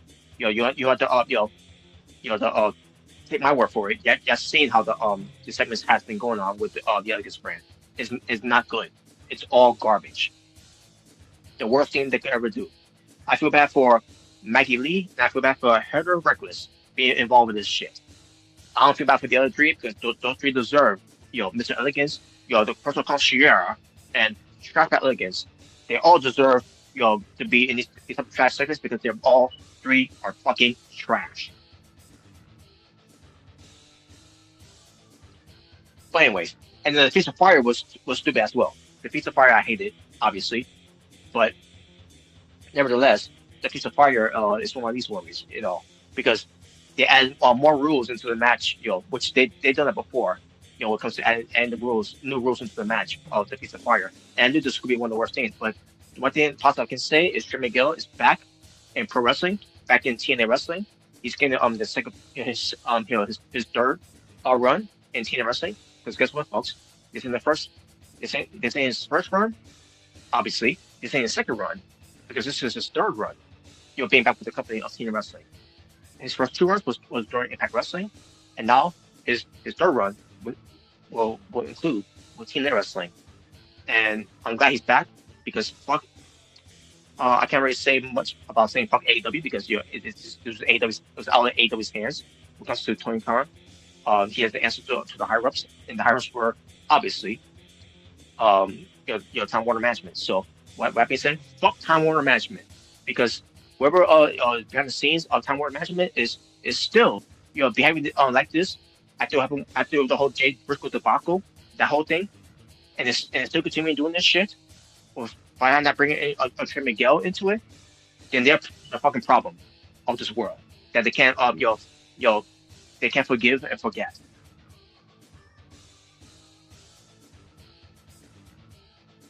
So I'm happy Trey Miguel's back in TNA wrestling. I'm glad Trey Miguel is back in the full of pro wrestling. So I'm still gonna be in support of the Rascals. And I'm going to be in support also of Trey Miguel.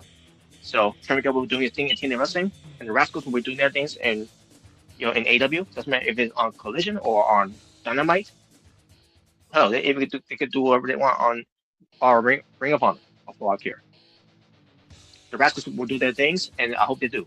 Being trios champions maybe in AEW, or be 6-man tag team champions in Ring of Honor, or even go after tag team goals for Ring of Honor or AEW.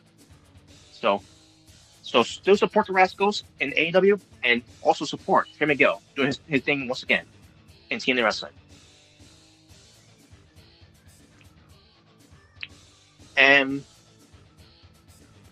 yeah, as far as what the rest of the show here that happened, with the 2 matches was pretty good, and then the ending, which it was something, to see what it was going to go with the system, and they they have got me there. But what happened with beating up on Moose and JDC, but then adding Cedric Alexander, I definitely saw that coming based on how they did that. So like, because you can't convince me that Cedric Alexander comes out of nowhere, and it's gonna fight off the system because of that. Like there's gotta be a reason why he came out there, and sure enough, just his body language. It's just showed me that he was going to turn on Moose, and that's exactly what happened. So does it mean that I was just going to be in winning matches now? Now that he's part of the system. Only time will tell. But Bear Bronson, first off, he's part of the system, and he's a heel. It's just they see something on this guy, and I see something in him too, obviously. Unfortunately, AEW didn't see much of him, but he's got good luck, so we'll see what happens with him. And I'm gonna be pulled for him, So we got the system, with a new reboot, being heels once again. This time, Alicia Edwards is not involved with it. For someone who's supposed to be rioting and dying with Eddie Edwards, and Edwards didn't really include her about all this. I thought the whole thing, the whole point of Ryan Die is to include your wife, about all this. Basically what you did. So I guess Moose is gonna be have a manager in Alicia Edwards now. That's what we're gonna get now. Like I really don't know where they're going with this direction. I mean, this isn't the first time they're doing this direction with Alicia Edwards and Eddie Edwards. Remember, like Omega Red before that, what came to the Honor No More stuff. It was the same thing they did there. But Eddie Edwards being part of Honor No More, and Alicia Edwards had no clue that was going on. So they could be doing that again with some of the system. Now, it's going to benefit and make any sense of it when it comes to it? No. I think eventually will come to our senses and turn on Moose as well. And yeah, what I'm saying is here, it's not gonna last long with Mr. Edwards, you know, being like this. She's gonna eventually turn on moves as well, and be back with the system. I don't see this. I don't see this. Being dragged on this long where Elijah Edwards is not happy, and does not and disagrees with what Eddie Edwards just did there. The whole point of Ryan die is if the Ryan died with her husband, do thick and thin, do death to us part. So we'll just see. We'll see how they do this, for next week. So things for next week for TNA Wrestling for Thursday Night Impact. We will get the review of the briefcase of Beats of Fire, of Everett Young, Finn Miguel, Eddie Edwards, and Steve Macklin. All four with the briefcase. One is going to get a world title shot. One is going to get an X-Men title shot. One is going to get a tag team title shot, and one is going to be fired. And if you ask me, Steve Macklin's got the briefcase that has a world title shot. Finn Miguel's got a briefcase with the X-Men title shot.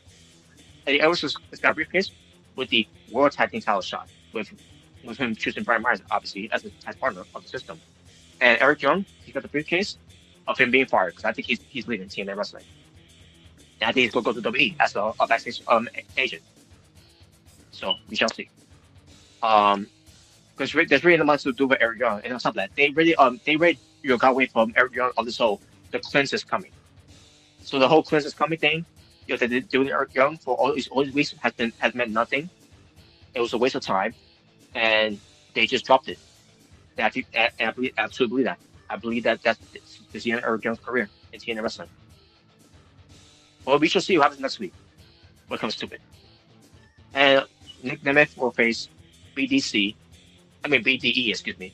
I'm sorry, BDE versus Nick Nemeth in the match. And that should be something to look forward to as well.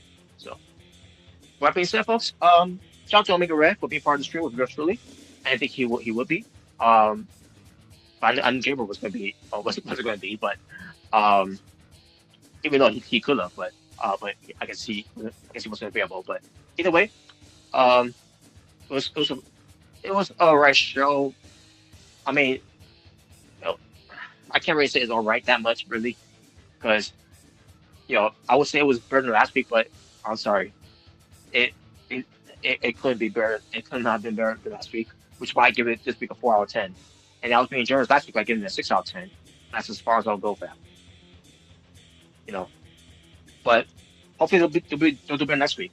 So hopefully they do. With that being said, folks, shout out to Tokyo, our moderator, and shout out to Joko Gamer, another moderator. Basically shout out to both my moderators of Tokyo and Joko Gamer for being moderators on my channel. Shout out to Tokyo for his comments there. And this was his way of trolling. Or maybe that's how he really felt, when it came to it, because he felt pretty bored. And I'll be honest with you, I did feel bored too in a way. It really did hit me, somewhere in the middle, in a way. Beast of Fire basically, took a lot of tone of me, But shout out to also Sniper here, who says, "Hey y'all, this reaction and the BTA stream is a ray of sunshine. I love and enjoy, sort of. Had a headache dealing with family drama." Well, first off, to Sniper, thank you for enjoying the stream of what comes to reactions and BTA. And the reactions we do, it's basically watch alongs in a way, but it's whatever. You could say it's watch along or a reaction, either way. It's to something that we react to and watch along at the end of the day. But thank you for that. And yeah, I get it, man. Because family drama. I think we all had dealt with family dramas over the years and all that. But the best thing you can do is to go through it. Just deal with it and all that. Not much you can do. With it. I mean, you can try. At the end of the day, family drama. It's always going to be family drama either way. It's not about winning or losing. What comes to arguments or whatever. It's just just want to you just want peace with family at the end of the day. So that's the best I can do for you there. These always cheer me up, and I appreciate that. That cheers you up. And BTA, I feel,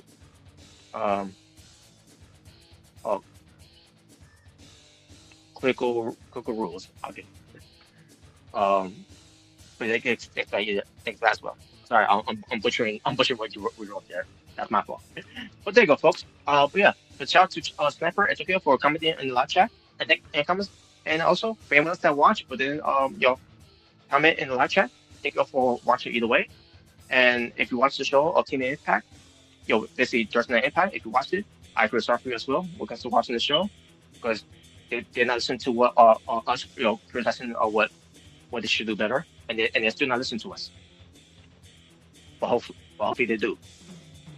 That's what we could wish for. But either way, for those that commented, but then for those that watched, but then commented in the live chat, please do so next time, because we're going to do another stream later on tonight. We're going to do the watch along of Fate of the Furious. Hopefully, if you guys have your HBO Max, watching the Fate of the Furious, welcome to the Fast and the Furious franchise. Hope you watch along with us as we actually we watch. Welcome to myself, the True Jaybird, and Omega Ran later on tonight. We're gonna do it like during SmackDown, obviously, because we're not gonna watch the SmackDown on a Friday. We're gonna watch a movie on a Friday night instead. But folks, yeah, just want to say, for those who then commented in the live chat, please do so next time or later on tonight. Just make sure to keep things positive, keep things with a positive attitude, positive vibe, positive energy, positive mood. There's some positive love, positive support, have some positive peace. Also, to keep things a safe space, for all parts around, to keep things cool, aloof, and zen. So that being said, folks, for the Omega Red, it's the natural born thriller saying peace. On the streets, want to be well, stay safe, take care of yourself, and that's going to work. But I am out here to talk for now. That's the visual and Abdu. Before goodbye, and good night to all you to feel the bang. I'll see you later on time, folks. Welcome to the watch along for the Fate of the Furious. Until then, take care of yourselves and each other. Take care, peace, and God bless. But this was your TNA watch along. Welcome to Thursday Night Impact on AMC. Take care.